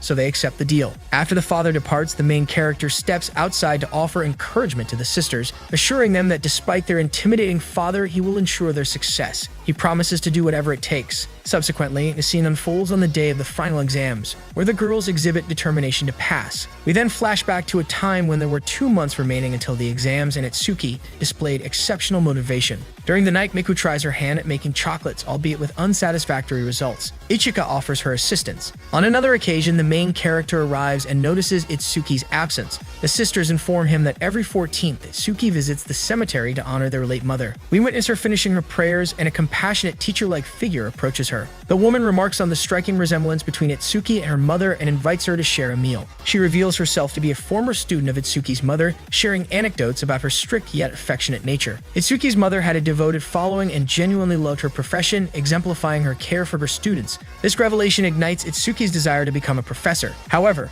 as she begins to indicate her intention to pursue teaching on a university application, the woman interjects, advising her to explore other avenues resembling her mother's traits. Back home, Nino visits Miku on behalf of Ichika to teach her chocolate making, unknowingly falling into a trap. Observing from outside, Ichika witnesses the girls' interactions. Suddenly, while confessing her affection for Futaro, he unexpectedly appears and playfully taps her hand. He had come to retrieve Yotsuba's book, but Ichika lies, claiming they will purchase another copy since she had discarded the previous one. She redirects his attention away from the scene. Meanwhile, Nino criticizes her sister's lack of precision, but witnessing Miku's determination to create alluring chocolates for Futaro, Nino decides to lend her support. In the library, the boys diligently study. Feeling embarrassed, the main character discreetly reveals a book on becoming a skilled teacher. Ichika kindly purchases it, suggesting they can relive the experience. However, she jokingly comments on spoiling him excessively due to her dwindling finances. When the main character inquires about her injured hand, she dismisses it as inconsequential, causing him to playfully scold her, to which Ichika becomes affectionately enamored. On yet another day of relentless studying, exhaustion plagues the girls as they diligently persevere.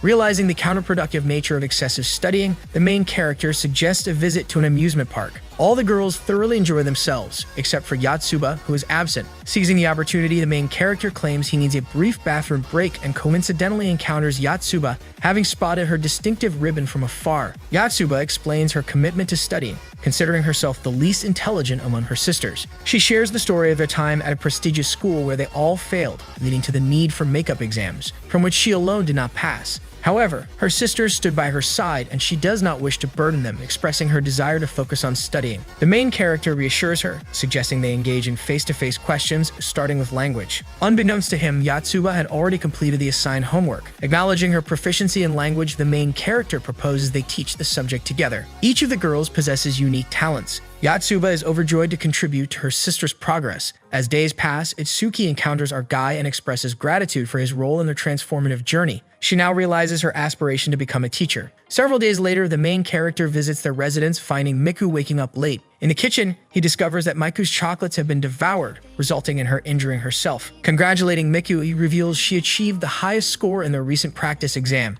Miku vows to continue improving her culinary skills. Subsequently, Ichika arrives and Miku shares her determination to excel in the final exams, aiming to confess her feelings to Futaro rather than merely being viewed as a student. She decides not to wait for him, but instead engage in a race. Ichika accepts the challenge. Finally, the long-awaited day arrives, and for the first time, Yatsuba achieves a score of 184, barely passing all subjects, earning her approval. Miku secures an impressive score of 238, the highest among her sisters. The main character praises her promising future. However, Ichika outperforms them all, scoring 240, making her the top scorer. Delighted by this news, Ichika rejoices. At the bakery, the boss insists they indulge in whatever they desire, deducting the expense from the main character's salary. However, he notices Nino's absence and finds only a letter that reads, "Congratulations, I don't meet you anymore," accompanied by a passing grade. Recognizing their collective success, the main character resolves to find Nino, believing the celebration should involve all of them. Nino is thinking that since Futaro doesn't think about her, she should leave him behind forever. She is waiting for her father, and when he finally arrives, she tells him that she will start working, that she passed the exam,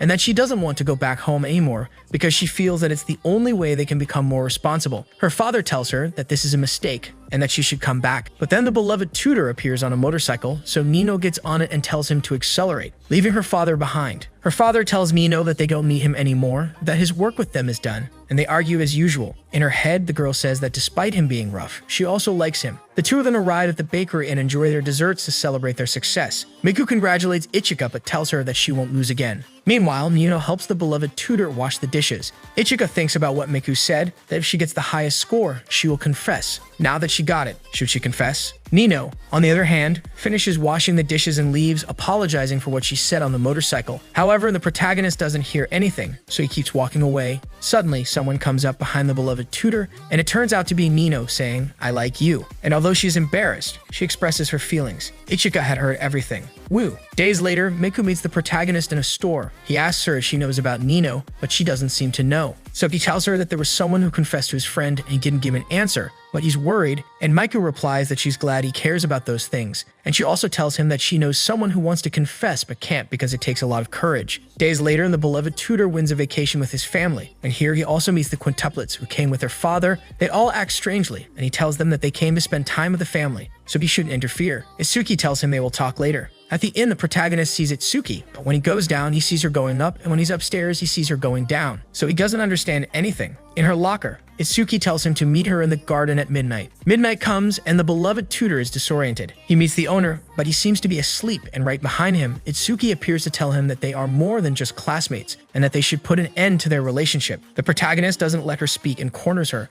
asking her why she says those things that her father told him to say that. Suddenly, someone knocks him down, and the old man turns out to be the quintuplet's grandfather, telling him not to touch his granddaughters. The next day, Itsuki calls the beloved tutor, and he tells her what happened. However, she says that she didn't find him in the garden yesterday and that she is currently being watched. So they agree to meet in the sauna and discuss this. It seems that someone impersonated Itsuki. Suddenly, Nino enters the mixed baths wanting to wash the beloved tutor's back, but since he doesn't trust her anymore, he asks, "Who are you?" So Nino runs away upset because he didn't recognize her. Itsuki tells him that Nino used to hate him, but now it seems to be opposite, and since the vacation started, Meikyu and Ichika have been acting strange. Does he know why? He says that it doesn't matter and that now they need to know who impersonated her. Itsuki says that they can recognize each other among themselves, and he should be able to do it too. The beloved tutor says he will try because if not, he won't be able to call himself their tutor. Itsuki replies that he has read about something, that they are not just classmates anymore, they are friends now. The protagonist says that his family trip is ruined, so he will have to listen to what all the sisters have to say. Itsuki suddenly enters the beloved tutor's bathroom but gets embarrassed right away. He asks her to distract his grandfather, which Itsuki does, so now he says he will find the fake Itsuki. But suddenly he sees everyone imitating Itsuki, and here the game of the quintuplets begins and he has to figure out who is who. Everyone starts introducing themselves, and on her turn, Yotsuba tells him that they dressed like that because it made their grandfather happy to see them united. But one day, she dressed differently, and their grandfather got worried, thinking they would fight. One day, he felt ill, and to cheer him up, they all dressed the same. Now the protagonist tries to guess who is who, but he struggles. Suddenly, the grandfather arrives, so he hides, and here he remembers that the fake Itsuki hurt herself, so she should have a bruise. Then he starts checking everyone and discovers the fake Itsuki. However, she stands up and says they should go to the salon. On the way, Nino tells Ichika to go to the baths. The protagonist encounters Meikyu, whom he doesn't recognize while in the baths. Nino tells Ichika that she likes someone. On the other hand, Itsuki didn't know what to say to her grandfather to distract him. Meikyu tells him that she wrote her current address so that everyone can come, and the protagonist says it must be Meikyu, and he realizes that their bodies might be different. The grandfather intervenes, thinking he would do something to her, but he says he won't. He leaves, and the beloved tutor realizes that the grandfather could recognize his granddaughter just by looking at her, so he quickly goes to ask him how he does it. Meanwhile, Nino says that she needs love advice because someone recently confessed to her, but she doesn't know if he's thinking about her too. Ichika tells her that from her experience, he isn't. Nina responds that she fell in love with a guy she initially hated, but after getting to know him better, she realized she rejected him based on his role and not as a person, so she fell in love with him. Ichika tries to persuade her to give up, but Nino says she won't give up. Ichika says that even if someone who has been in love with him longer than her likes him and she says it doesn't matter, she won't let anything get in her way. Ichika is scared by her sister's determination. Nino leaves and says she will try to hug him and hold his hand, but if he still doesn't understand, she will give him a kiss. Later, we see that Ichika was thinking, because Nino told her that she was going to escape today to see him, so she had to distract her father. Ichika starts crying because it frustrates her that Nino might confess to the protagonist while she can't. Yotsuba, who's going to the bathroom, finds her sister crying, so she takes her to their hiding spot on the roof. Ichika feels guilty for not going to stop her father, and Yotsuba catches a cold, so Ichika wraps her up and says she will go to her father. But Yotsuba grabs Ichika and tells her, "Don't act strong." Meanwhile, Miku wonders if the others are with Futaro. Itsuki tells her to go to the baths. Yotsuba was remembering the past when their mother scolded them for their mischief, and Ichika tells her it's because she was always mischievous. However, Yotsuba tells her that she was the most mischievous one, as she used to steal her candies, her things, and sometimes even took away her friends. Ichika says she has changed now, and Yotsuba replies that she wishes she could mature like her. Ichika says that since their mother passed away and seeing how much Itsuki suffered, she changed completely, taking on the role of the eldest. Yotsuba thanks her for this, as she has always been the leader since they were little, so now she asks her not to hold back, to do what she wants to do. Ichika reflects and realizes that she needs to think about herself now, taking Yotsuba's jacket because she was also feeling cold, which is why Yotsuba says she won't go to her father. Meanwhile, we see Nino meeting her father and the beloved tutor with Itsuki and Meikyu, whom we still can't recognize. He asks the grandfather how he does it, and he tells him it's with love. He spent a lot of time studying their gestures, voices, and behavior. Futaro encounters the fake Itsuki again, trying to guess who she is, so he rules out Itsuki. Yotsuba is not good at acting. Nino didn't remove her pedicure, and we see a flashback of Itsuki, discovering that it was Meikyu when she saw her leg. Then Meikyu reveals that she does indeed like Futaro. Itsuki just realized this, and her sister tells her that she wants to be more than just a student to him. In the present, the protagonist sees her everywhere but confuses her with Ichika,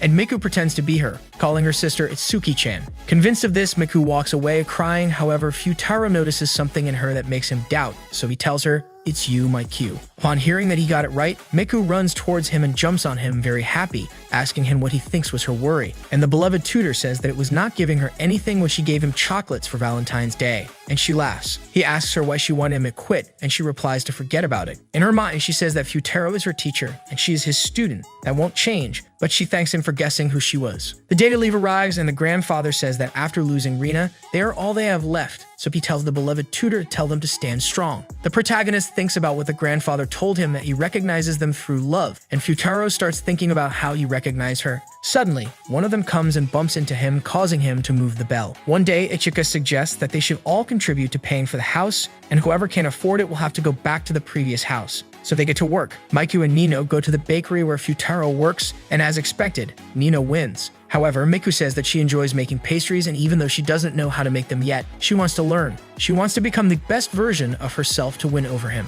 Meanwhile, Ichika was somewhat sad because she would see her sisters less often, but at the same time, she could now focus on better acting roles. Surprisingly, after advancing to the next grade, all 5 of them end up in the same classroom. All the students wanted to get to know them, which made them very popular. However, the protagonist ignored them. In class, Yatsuba volunteers to be the class representative and chooses Futaro as her right-hand man. During breaks, many students wanted to talk to the quintuplets, but they couldn't recognize them, so everyone asked Futaro, who did recognize them. This made Miku feel jealous that many girls were paying attention to him. One day in class, both of them announced that exams are coming up and there will be a field trip. Miku, before Nino leaves, asks her to find out what he likes so they can give him a birthday present. On their way, Nino starts feeling a bit insecure because she feels like she hasn't made as much progress. At the bakery, she does a good job, but she feels that since she confessed her feelings, Futaro has been acting strange. The boss warns them that an important food critic will be coming today, so they need to be very careful with their work. Unfortunately, one of Nino's doughs turns out badly, so she continues working even during her break. Futaro shows up and Nino tells him that she's bound to make mistakes today. He tells her about all the things he's done wrong while working there, like delivering incorrect orders, breaking plates, and similar mishaps, trying to cheer her up. Then he says that he's only good at being her tutor because he's not good at anything else, and he didn't know what to say the day she confessed. Nino interrupts and says that she knows how badly she's treated him, so it's better for him not to decide now. They have just started working together, and she wants him to truly get to know her before making a decision. Futaro tries to keep his composure, but when the boss comes and tells them that he is blushing, Nino goes over and whispers something in his ear. It turns out they go out and see that it's actually Itsuki in disguise. Nino flirts with the protagonist whenever she can. The next day, the protagonist meets Ichika, who says that they coincidentally ran into each other, but she bought him a coffee. He tells her that he doesn't like coffee, so her plan failed. She tells him that she did some commercials yesterday and appeared on TV, so she wore those glasses to avoid being recognized. He laughs at her and tells her that she's a master of disguise. She mentions Nino, and both of them feel uncomfortable, so Ichika suggests that they better not talk about it, otherwise he wouldn't recognize her. He says not to underestimate him and starts mentioning all the things that characterize his sisters, which makes Ichika jealous because she just wants him to pay attention to her. She takes his hand since he has seen her sisters, and she tells him to skip class, to which he obviously refuses. In class, everyone was talking about the movie Ichika made, and they idolized her. But what mattered to her was that the protagonist told her that she's already a great liar, because that means he remembers what she told him in the past. Later, when the actress wants to go study, the guys keep chasing her, so she has to disguise herself as Miku to avoid being found. This works, but the protagonist finds her on the way and doesn't recognize her, thinking she's Miku. He tells her that they talked about Ichika's role the other day. She thinks that he will never stop talking about her sisters, so she decides to do something and tells him, "Ichika likes you, and you'd make a good couple." Futaro asks, "What, are you serious?" And she, with a serious and slightly crazy look, responds that she is very serious. In the bathroom, a guy approaches the protagonist, saying that now that he's no longer the top student in their class, he might pass on the tutoring of the quintuplets to him, his eternal rival, who chased him for 2 years to become the top student and finally succeeded. But Futaro doesn't even know who he is. The guy follows him to the library, where this guy named Takeda tells everyone that the quintuplets are a nuisance because his grades have dropped because of them. Our tutor acknowledges that it's true, but he also recognizes that if it weren't for them, he wouldn't have improved in other aspects of his life, so he will continue teaching them until they no longer want him to. The guy challenges him, saying that if he doesn't rank in the top 100 in the national knowledge exam, he must listen to him and stop teaching the girls. He answers that he will rank in the top 10 to prove that they are not a nuisance. With only 3 days left until Futaro's birthday, Ichika tells her sisters to postpone what they were planning to do because he's not in the right condition for it now. The days pass and he looks very tired. Miku goes out to talk to him about his birthday, but Ichika interrupts and takes Miku away, saying that they should postpone what they wanted to do for his birthday, which is in 3 days. So her sister agrees. Ichika wants to be the only one to give him a present, so she wants to eliminate the competition. But she runs into Nino on the way, who had already bought him a gift. Ichika tells her that she didn't see her message yesterday, did she? But Nino responds that she did and that she doesn't care, she bought him something anyway. Then Ichika reveals that she also likes the protagonist, so these two will compete because neither wants to give him up to the other. Meanwhile, Yatsuba was folding 1,000 paper cranes to wish him success in his exams, forgetting the agreement they had not to give him anything. Miku had also bought tickets to the gym, so in the end they all agree to give him their gifts after his exam.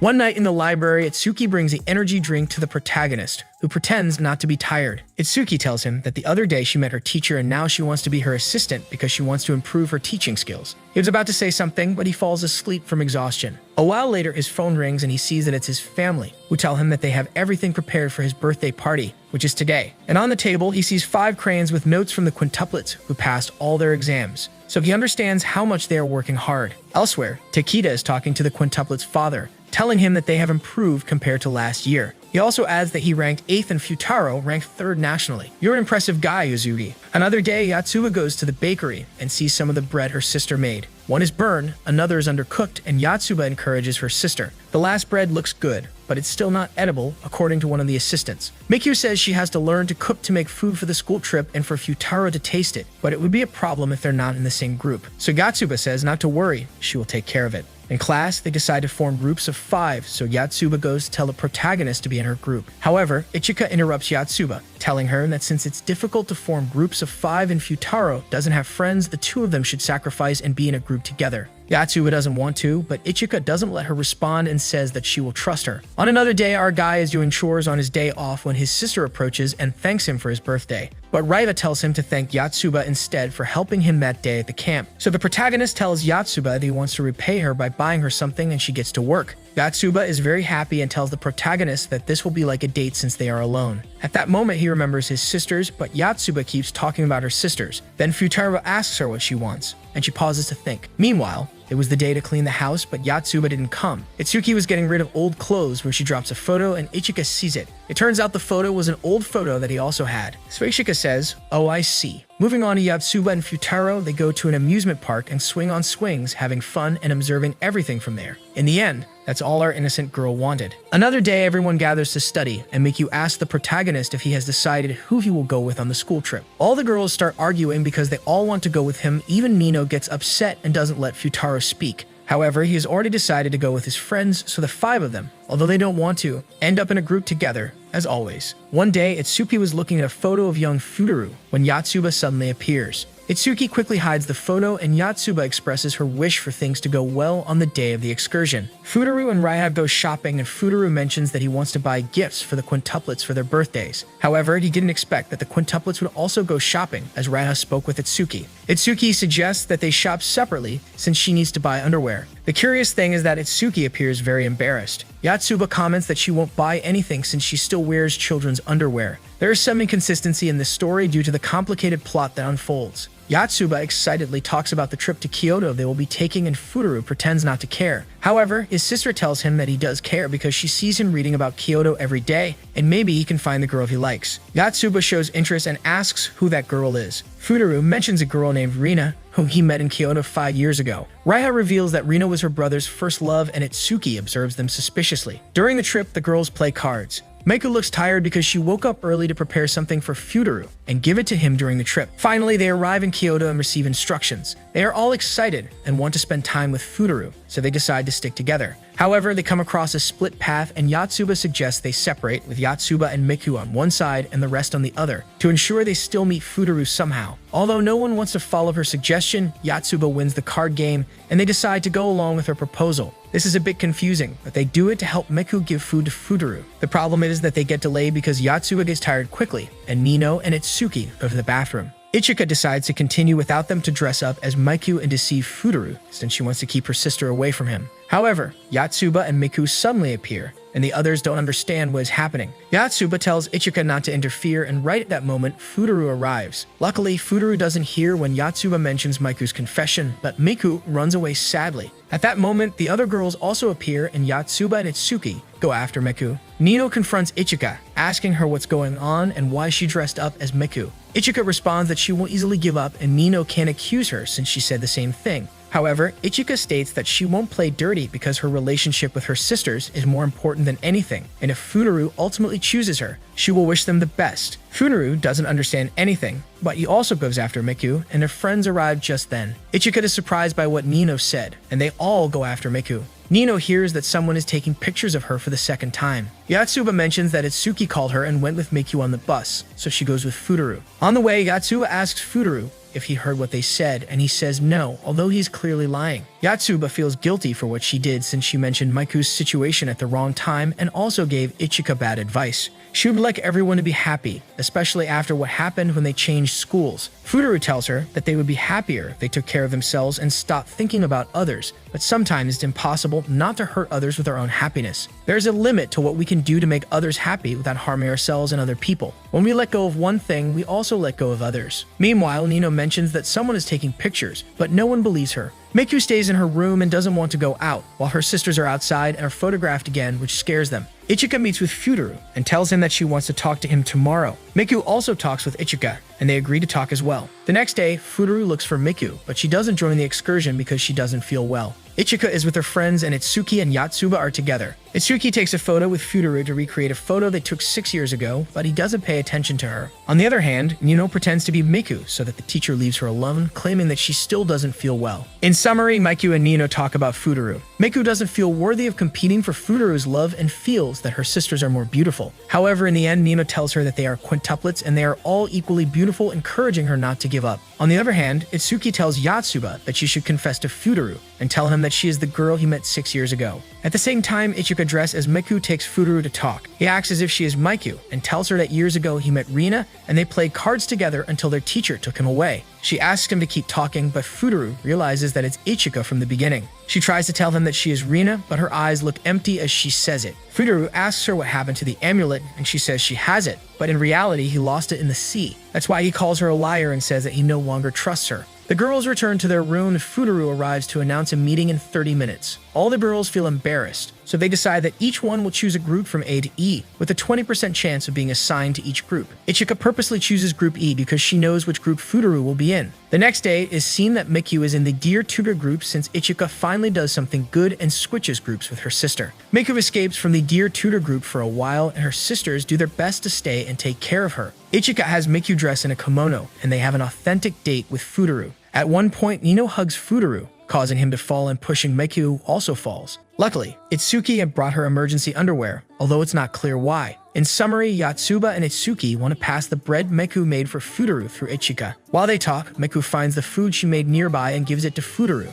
He tastes it and says it's delicious, although he doesn't feel well while eating it. He can tell that Miku put in a lot of effort. On the other hand, Yotsuba apologizes to Ichika for supporting Miku instead of her, and Ichika says that she is the one who feels more regret. At the same time, Futaro mentions that his mother used to bake delicious bread when he was a child, but he doesn't want to tell more. However, Miku tells him to keep talking and that she's interested in getting to know him and for him to know about her as well. So they continue talking about their preferences. When Miku was about to confess, Ichika remembers when she met the tutor as children and started playing cards with him. She instantly fell in love and starts crying, thinking that you will never believe her. Nima says that she understands since she jumped to hug him as soon as she saw them together. Both apologize to each other and think that they should apologize to Miku. Futaro says he knows, but Miku changes the direction and says that she loves her family very much, causing the girls to leave. The protagonist asks what's going on, and she responds that she was referring to her family. Did you really think I was talking about you? This leaves our guy puzzled. Her sisters ask her if she's sure about what she did, and Miku replies yes, that Futaro is not so clueless as to not realize it. Ichika approaches and hugs her sister, apologizing to her. Miku says she knows that falling in love can be very painful, and the two of them start crying together for a while. Our guy watches them from a distance. Later, Ichika goes to talk to Futaro and apologizes to him. He also tells her that he went too far and didn't even let her speak.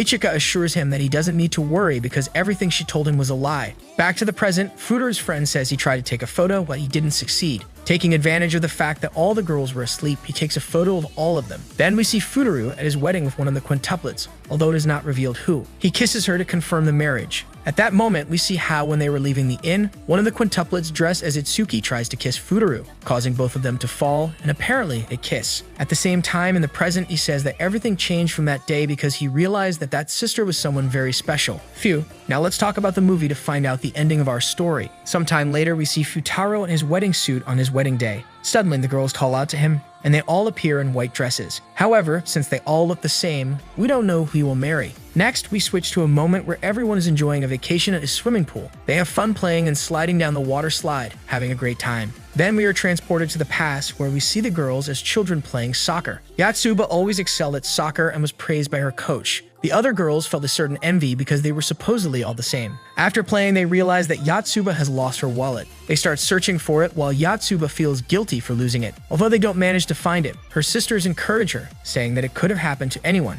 Yatsuba has a beautiful flower, and they all agree that from now on, when something happens to one of them, they will share it with each other. They also discover that they all found the same flower. They return home and give the flower to their mother to get better. Here we return to the present, where we see the girls at their mother's grave. Later, Ichika says she will stop studying for a while, but Futaro will teach her. They return to their old apartment since the one they lived in is going to be demolished. The place is as well maintained as always by good old Abata-san. At school, Yatsuba runs into Itsuki, who is coming out of the teacher's room. Itsuki tells her that she was asking about something, and Yatsuba, as the class representative, says they will have food stalls at the festival, as it is their last year of school. Itsuki has to leave because she has remedial classes to attend, and Yatsuba meets the protagonist, who is doing homework at that moment. He comments that Ichika has found a good job doing beverage commercials, and he will continue striving to be the #1 teacher. Then he asks Yatsuba what she plans to do since she has good physical skills, which embarrasses Yatsuba. Futaro stops studying and stands up to tell them that this is their last year, so they should do their best at the festival. They gather everyone and ask for food ideas, and many of them contribute, even Maiku. Later, all the boys approach Yatsuba to coordinate other activities. Maiku and Nino, as always, argue about who will make the best food.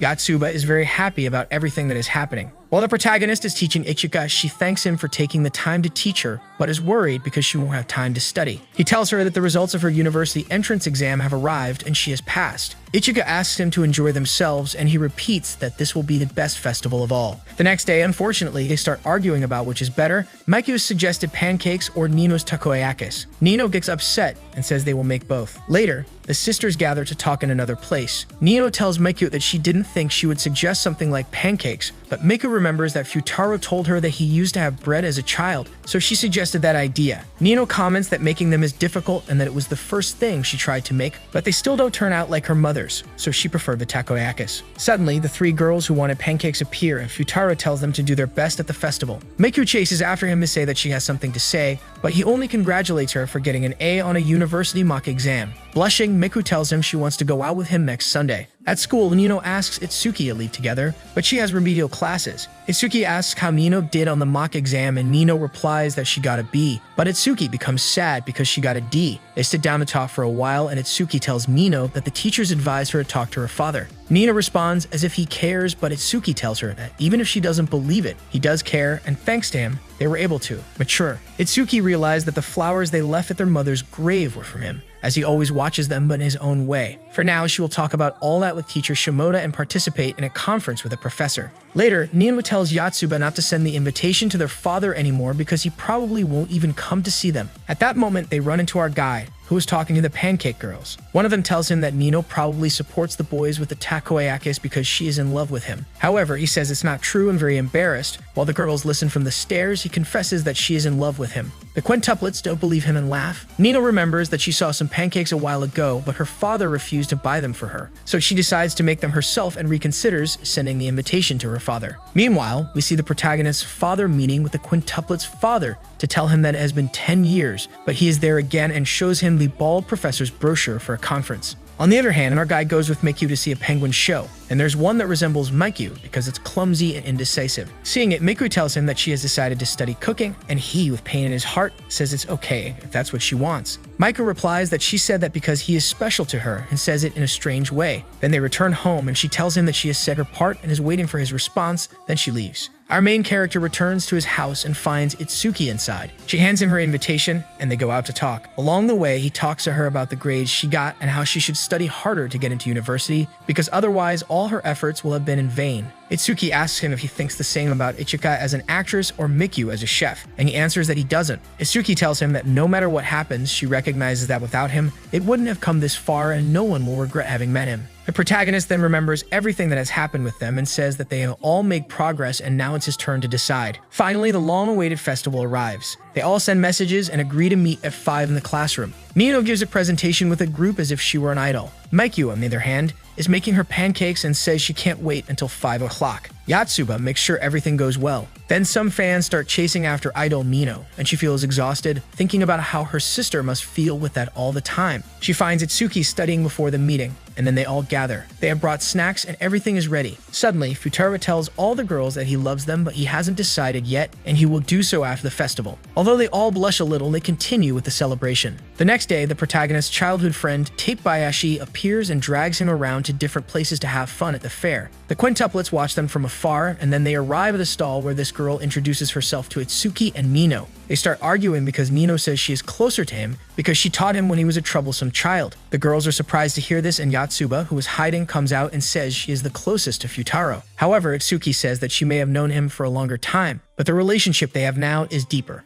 Futaro also adds that they are his friends and asks them to treat them well, which surprises the quintuplets. The girl apologizes and tells him that he is in good hands and that the girls are good. Now we switch to Ichika's perspective. At night, Futaro thinks that deciding in just 3 days is hasty. One day, he runs into Ichika, and some guys mention that she kissed someone, which confuses him because he mentioned that one of them kissed him, but he doesn't know who. She tells him that she probably won't be back for the festivals for now, so she wants him to give her his answer now. He replies that he won't choose anyone. Then we see a scene where she is acting and takes out her frustration on a guy. Suddenly, she goes downstairs during the break, and her manager tells her that one of her sisters has fainted. She goes to the hospital, and upon arriving, she meets Nino and the protagonist. Nino informs her that she has to leave and that the other girls are fine, so she leaves him with Futaro. Ichika walks home with him, and along the way, he talks to her about various things, including not saying that he hasn't chosen anyone and that he would probably be happy with any of them. Then, Ichika makes him choose from a vending machine, telling him that each juice represents one of them. Futaro takes 10 minutes, and when he returns, he sees Ichika sleeping on the bench. He looks at her lips, and she wakes up, kissing him and asking him if it was her.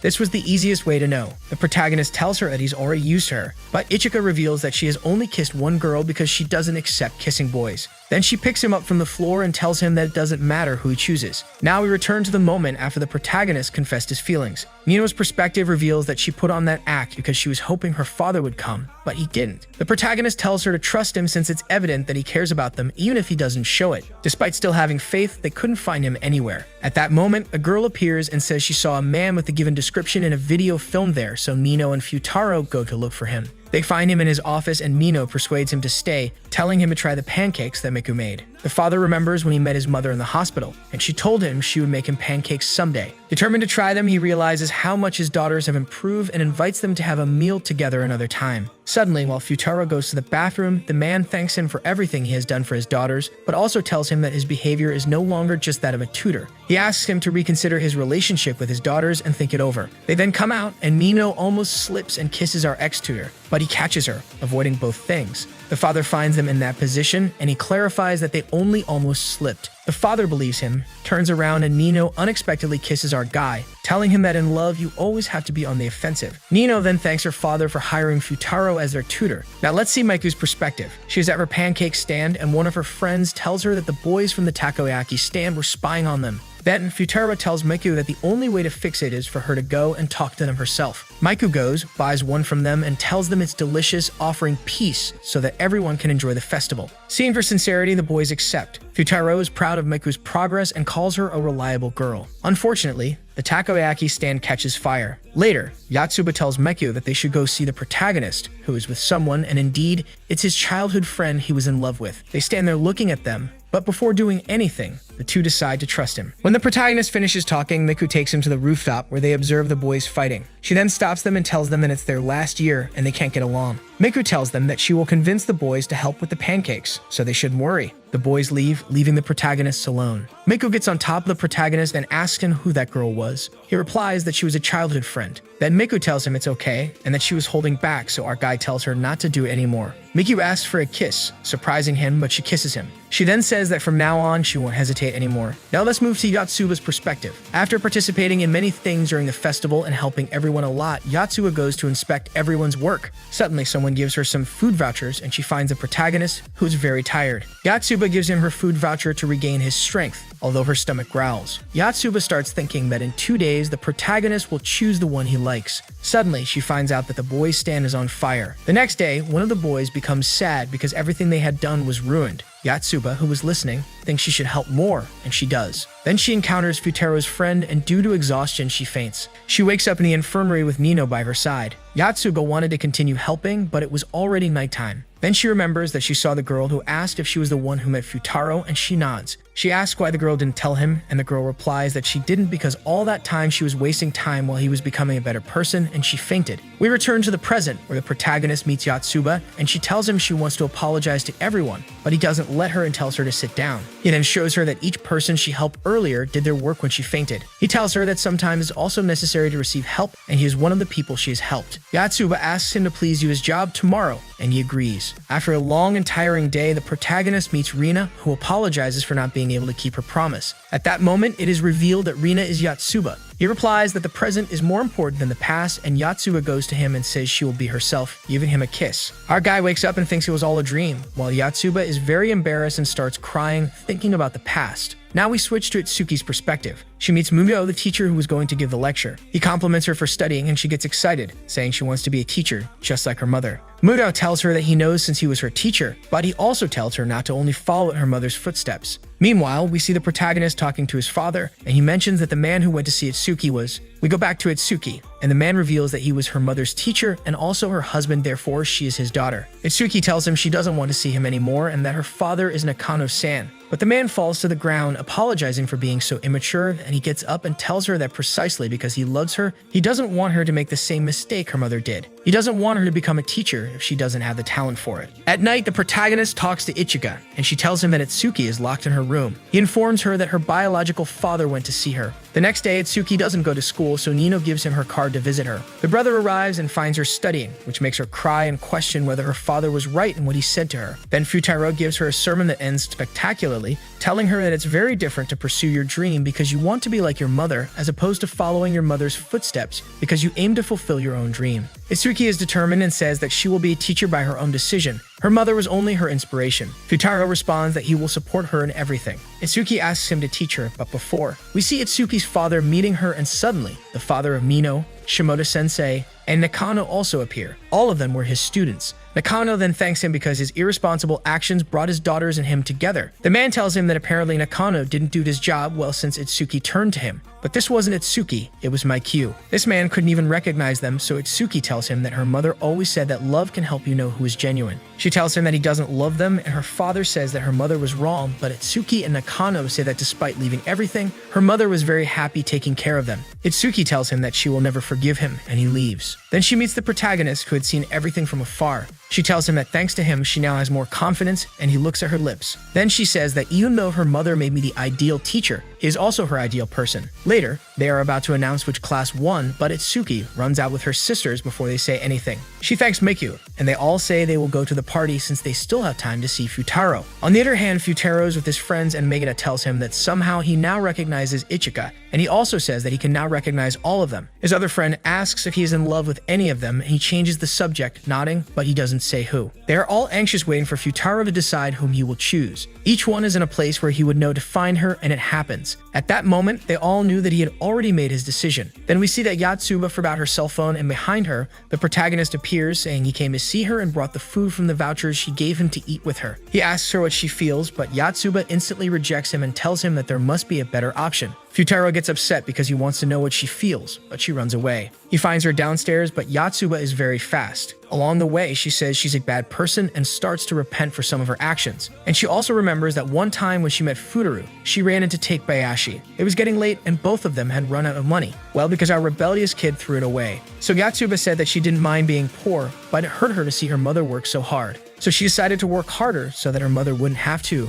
and the protagonist said the same thing. That's when the two of them made this promise. After that, each of them made a wish at the shrine. Time passed and Yotsuba tied a ribbon in her hair. Then she told her mother that she was trying harder now and that she was the best. She did it to stand out. Then Itsuki came with stars in her hair, and her mother told her that it didn't matter who was the best. They were all different and special in their own way. All she wanted was for them to stay together. Unfortunately, their mother passed away after some time, and Akamino, her stepfather, appeared, introduced himself, and eventually became their guardian. Time went by, and we see how each of them started developing their own style and discovering themselves. But Yotsuba believed they had drifted apart. One day, Yotsuba went to her stepfather to tell him that she got good grades, the best among her sisters. She was also offered a spot in the track and field club, but she declined because she wanted to focus on her studies. Her father just said, "Well done," but Yotsuba thought they would praise her more. On the way, she wondered what Futuru was doing. At home, she gave her games to Miku, which caused her to become withdrawn and improve a lot in history. So one day, we see that Yotsuba scored a 31, and suddenly Miku comes happily with a 42 in history, which shocked Yotsuba. She tried to improve to earn a lot of money, but she couldn't succeed, and her grades kept dropping. On the other hand, Miku had made it to the national championships with the track and field club, so she said, "See, Mom, now many people depend on me, not on my sisters, but on me." As a result, she started neglecting her grades, so Miku told her that she wanted to teach her. But Yotsuba replied, "Don't compare me to you, I'm number one." However, she failed again and she was expelled from that school. She had been in many sports clubs, thinking that if she excelled in this area, other courses wouldn't matter, but that wasn't the case. Her father then told her that he had a connection at another school and would enroll her there. She felt that all her efforts had been in vain when suddenly all of her sisters entered to say that if she left, they would leave too. They had actually passed the exams, but they had cheated using small pieces of paper. They didn't know what was going through their sister's mind, but they would follow what their mother had told them a long time ago. They would always help each other. Yotsuba went to embrace them and finally understood their mother's words. Later on, we are transported to the first chapter, where Yotsuba found a test with a perfect score. Back to the present, we see that Futuru tripped while chasing her, so Yotsuba goes to him worried and he grabs her leg. He tells her that all the girls are amazing and that he likes all of them, but if she hadn't been there, he wouldn't have been able to achieve it. So knowing that he will fail many times, he would like to have her by his side to give him strength. He will also help her just like she did, but he wants to know her true feelings. She starts crying and says that she loves him, that she can't lie to him anymore, that she's always loved him, but there's still something she has to do. Then we see Futuru meeting Ichika to tell her what happened, so she remembers Nima's words and encourages the protagonist not to get discouraged. On the other hand, Nima tells Yotsuba how could she say that to Futuru? Doesn't she care about her? If that's the case, then their relationship ends here and she leaves. In the evening, Miku finds Yotsuba and tells her that she will pretend to be her to go out with Futuru. They go to the karaoke talk and Miku tells her that she won't do it because even if she tries to be her, she can't. Anyway, she should follow her own feelings even if the others don't like it. She also tells her that even if she wants to, she can't be at ease. So in a not so serious tone, she tells her that she doesn't approve of their relationship and they spend the whole night singing. At dawn, they come out and Miku throws away the ribbon she had used to imitate Yotsuba and says that thanks to them changing schools, she was able to meet Futuru and it wasn't so bad after all. Because that way she realized that she couldn't be like Yotsuba, but Yotsuba couldn't be like her either, and they are all unique. At the same time, we see Futuru talking to Itsuki and telling her that he has something to say, but inside the classroom, they enter, and when they see a mouse, Itsuki falls onto the protagonist. To their surprise, Nino and Yotsuba come in, so they hide in the background. Yotsuba apologizes for being selfish with them, but she still can't do anything about her feelings. Nino tells her that she won't accept it. Then they hear some mice in the background and the conversation continues. Yotsuba says that she wishes Nino would accept her relationship with Futuru, and Nino says she can't. But Yotsuba tells her that she doesn't have to do it now. It may take months or years, but eventually she will. Nino tells her not to declare victory yet, that if she sees the slightest chance to take Futuru away, she will. Then she tells the mice to come out, and they do so somewhat embarrassed, and Yotsuba does the same with what she said. Nino warns her to be careful because she will steal him if she doesn't. He nods in agreement. Meanwhile, we see that Itsuki is happy for her sister, and we see that she was the Rina who visited him and says, "Congratulations, Futuru." A few days later, the two protagonists go on a date by train and are very embarrassed. Suddenly, the train stops abruptly, and they are about to kiss. Our guy takes Yotsuba to a family restaurant while the girls watch them from a distance. He also uses coupons to pay, showing his humility. Afterwards, they go to a library and talk about their dreams, while Nino spies on them. Finally, the quintuplets manage to calm her down when they see the chemistry between them. Realizing that they have a connection, the sisters decide not to intervene anymore and let them follow their own path. Futaro and Yotsuba go to a park where she asks him to take her to a special place for him as well. He mentions that the restaurant and the library are special to him because he used to go there with his family and study. Also, since they've been together, those places have become special to him too. Yotsuba is happy, and our guide tells her that he would like to see her leap far. She does, and then he proposes a game. if she jumps and reaches where he is, he will tell her something important. Futaro asks Yotsuba just look at him, and when she's about to jump, she clumsily falls. Nevertheless, he expresses that even if he's not the best at dating, he wants to be the kind of person who can walk by her side, willing to make mistakes because he wants to be with her. He confesses his love and proposes marriage. Yotsuba blushes and tells him that he's moving too fast, to which he also feels embarrassed. However, Yotsuba reveals that she just remembered her childhood dream of becoming a bride and asks him to make that dream come true. All of her sisters are happy for her. A few days later, Futaro meets all the quintuplets to tell them that he has been accepted into the University of Tokyo. Although they already knew it, they feel sad knowing that he will be far away.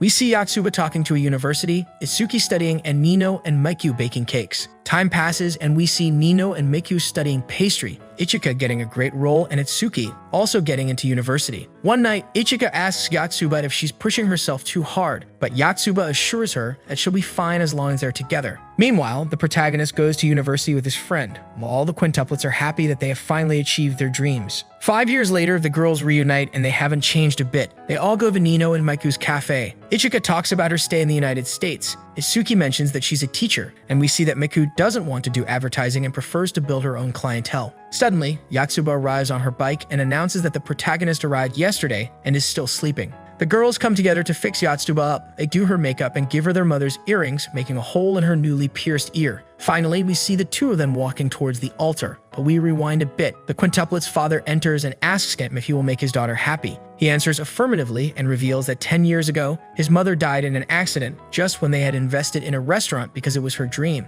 That's why they have a huge debt, and one of the reasons their father allowed the girls to use the premises was because he wanted their mother's dream to continue. He wants to be a husband like the two fathers he met. Merriman Akano accepts and is called by the receptionist, while Futaro's father comments on his emotional state. Meanwhile, our lucky guy arrives where Yotsuba is, but when he lifts the curtain, all the quintuplets are dressed alike. They tell them that with love, he should be able to recognize who Yotsuba is. The protagonist is a bit annoyed by the game they played by dressing up like Yotsuba, but he's glad that they are still the same after all these years. He begins to describe each one of them while Yotsuba, in the present, shares his words with her sisters. Finally, he puts the ring on Yotsuba's finger. Futaro expresses his happiness for having been the tutor of the girls, while in the present, Yotsuba affirms that being born as a quintuplet was the best. Then there's a scene where Yotsuba laughs at him for being so nervous during the kissing moment. He tells her that he realized it was just like 5 years ago when she pounced on him and kissed him. The receptionist arrives again to tell Yotsuba that she forgot her ribbon, but she tells her that she can throw it away because she doesn't need it anymore since, despite their physical similarities, there is someone who recognizes her. They all go downstairs where the girls mention that the honeymoon is missing. They decide to go together and Yotsuba says that it's okay because everything is more fun when they are together. They start deciding on the destinations while Futaro closes his eyes and wakes up in the present asking what happened to the wedding, surprising everyone. Ichika tells him that he's jumping ahead, remembering that they also couldn't agree on where they wanted to go that day. She ends by saying that the quintuplets are a nuisance. We begin the final part of the story with our guy blinking, and when he realizes it, he finds himself on a plane. The girls say to him, "Hey Futaro, the plane has already arrived. You should be more aware as it's your honeymoon."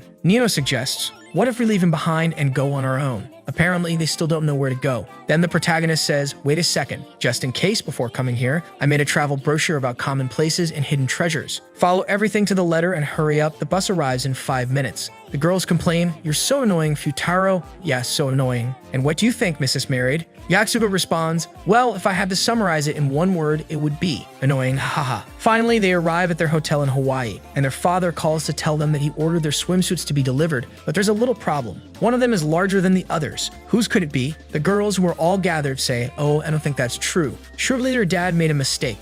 Although now that we have separate lives, the one who gained the most weight is probably Itsuki. And that's me, right? "Hey, Itsuki, lay off the tamales." Itsuki responds, "It wasn't me." Later, we see that Itsuki had gone with the protagonist earlier for him to tell her how she looked. He told her that surely as she gained weight, her breath also grew, but in the end, he realized it wasn't her. They also blame Miku, who probably by eating less made her breath grow and her waist become slimmer. So Miku had also gone with the protagonist to try it on. He asks her why she had to come with him, and she responds like, "I wasn't going to show it to him. But well, if it's you." In the present, we see that Miku said it wasn't her, and rather, Nino had more busty, and she touches it. Likewise, she remembers the same that the dear tutor also went to see how she tried on her swimsuit, but she did want him to see her in a swimsuit and wanted him to be the first. He compliments her and she says, "See, who looks better, me or Yotsuba?" In the present, she thinks in her mind that yes, her breath grown, but then she blames Ichika, saying she saw a tweet where they said she was an actress with great proportions. Then she remembers the same as them, where she said she had probably grown more than her sisters because she's the oldest sister. Suddenly, we return to the present and Ichika says, "No, people lie sometimes, but wait, I remember that a long time ago, Futaro said that one of us had the biggest breast."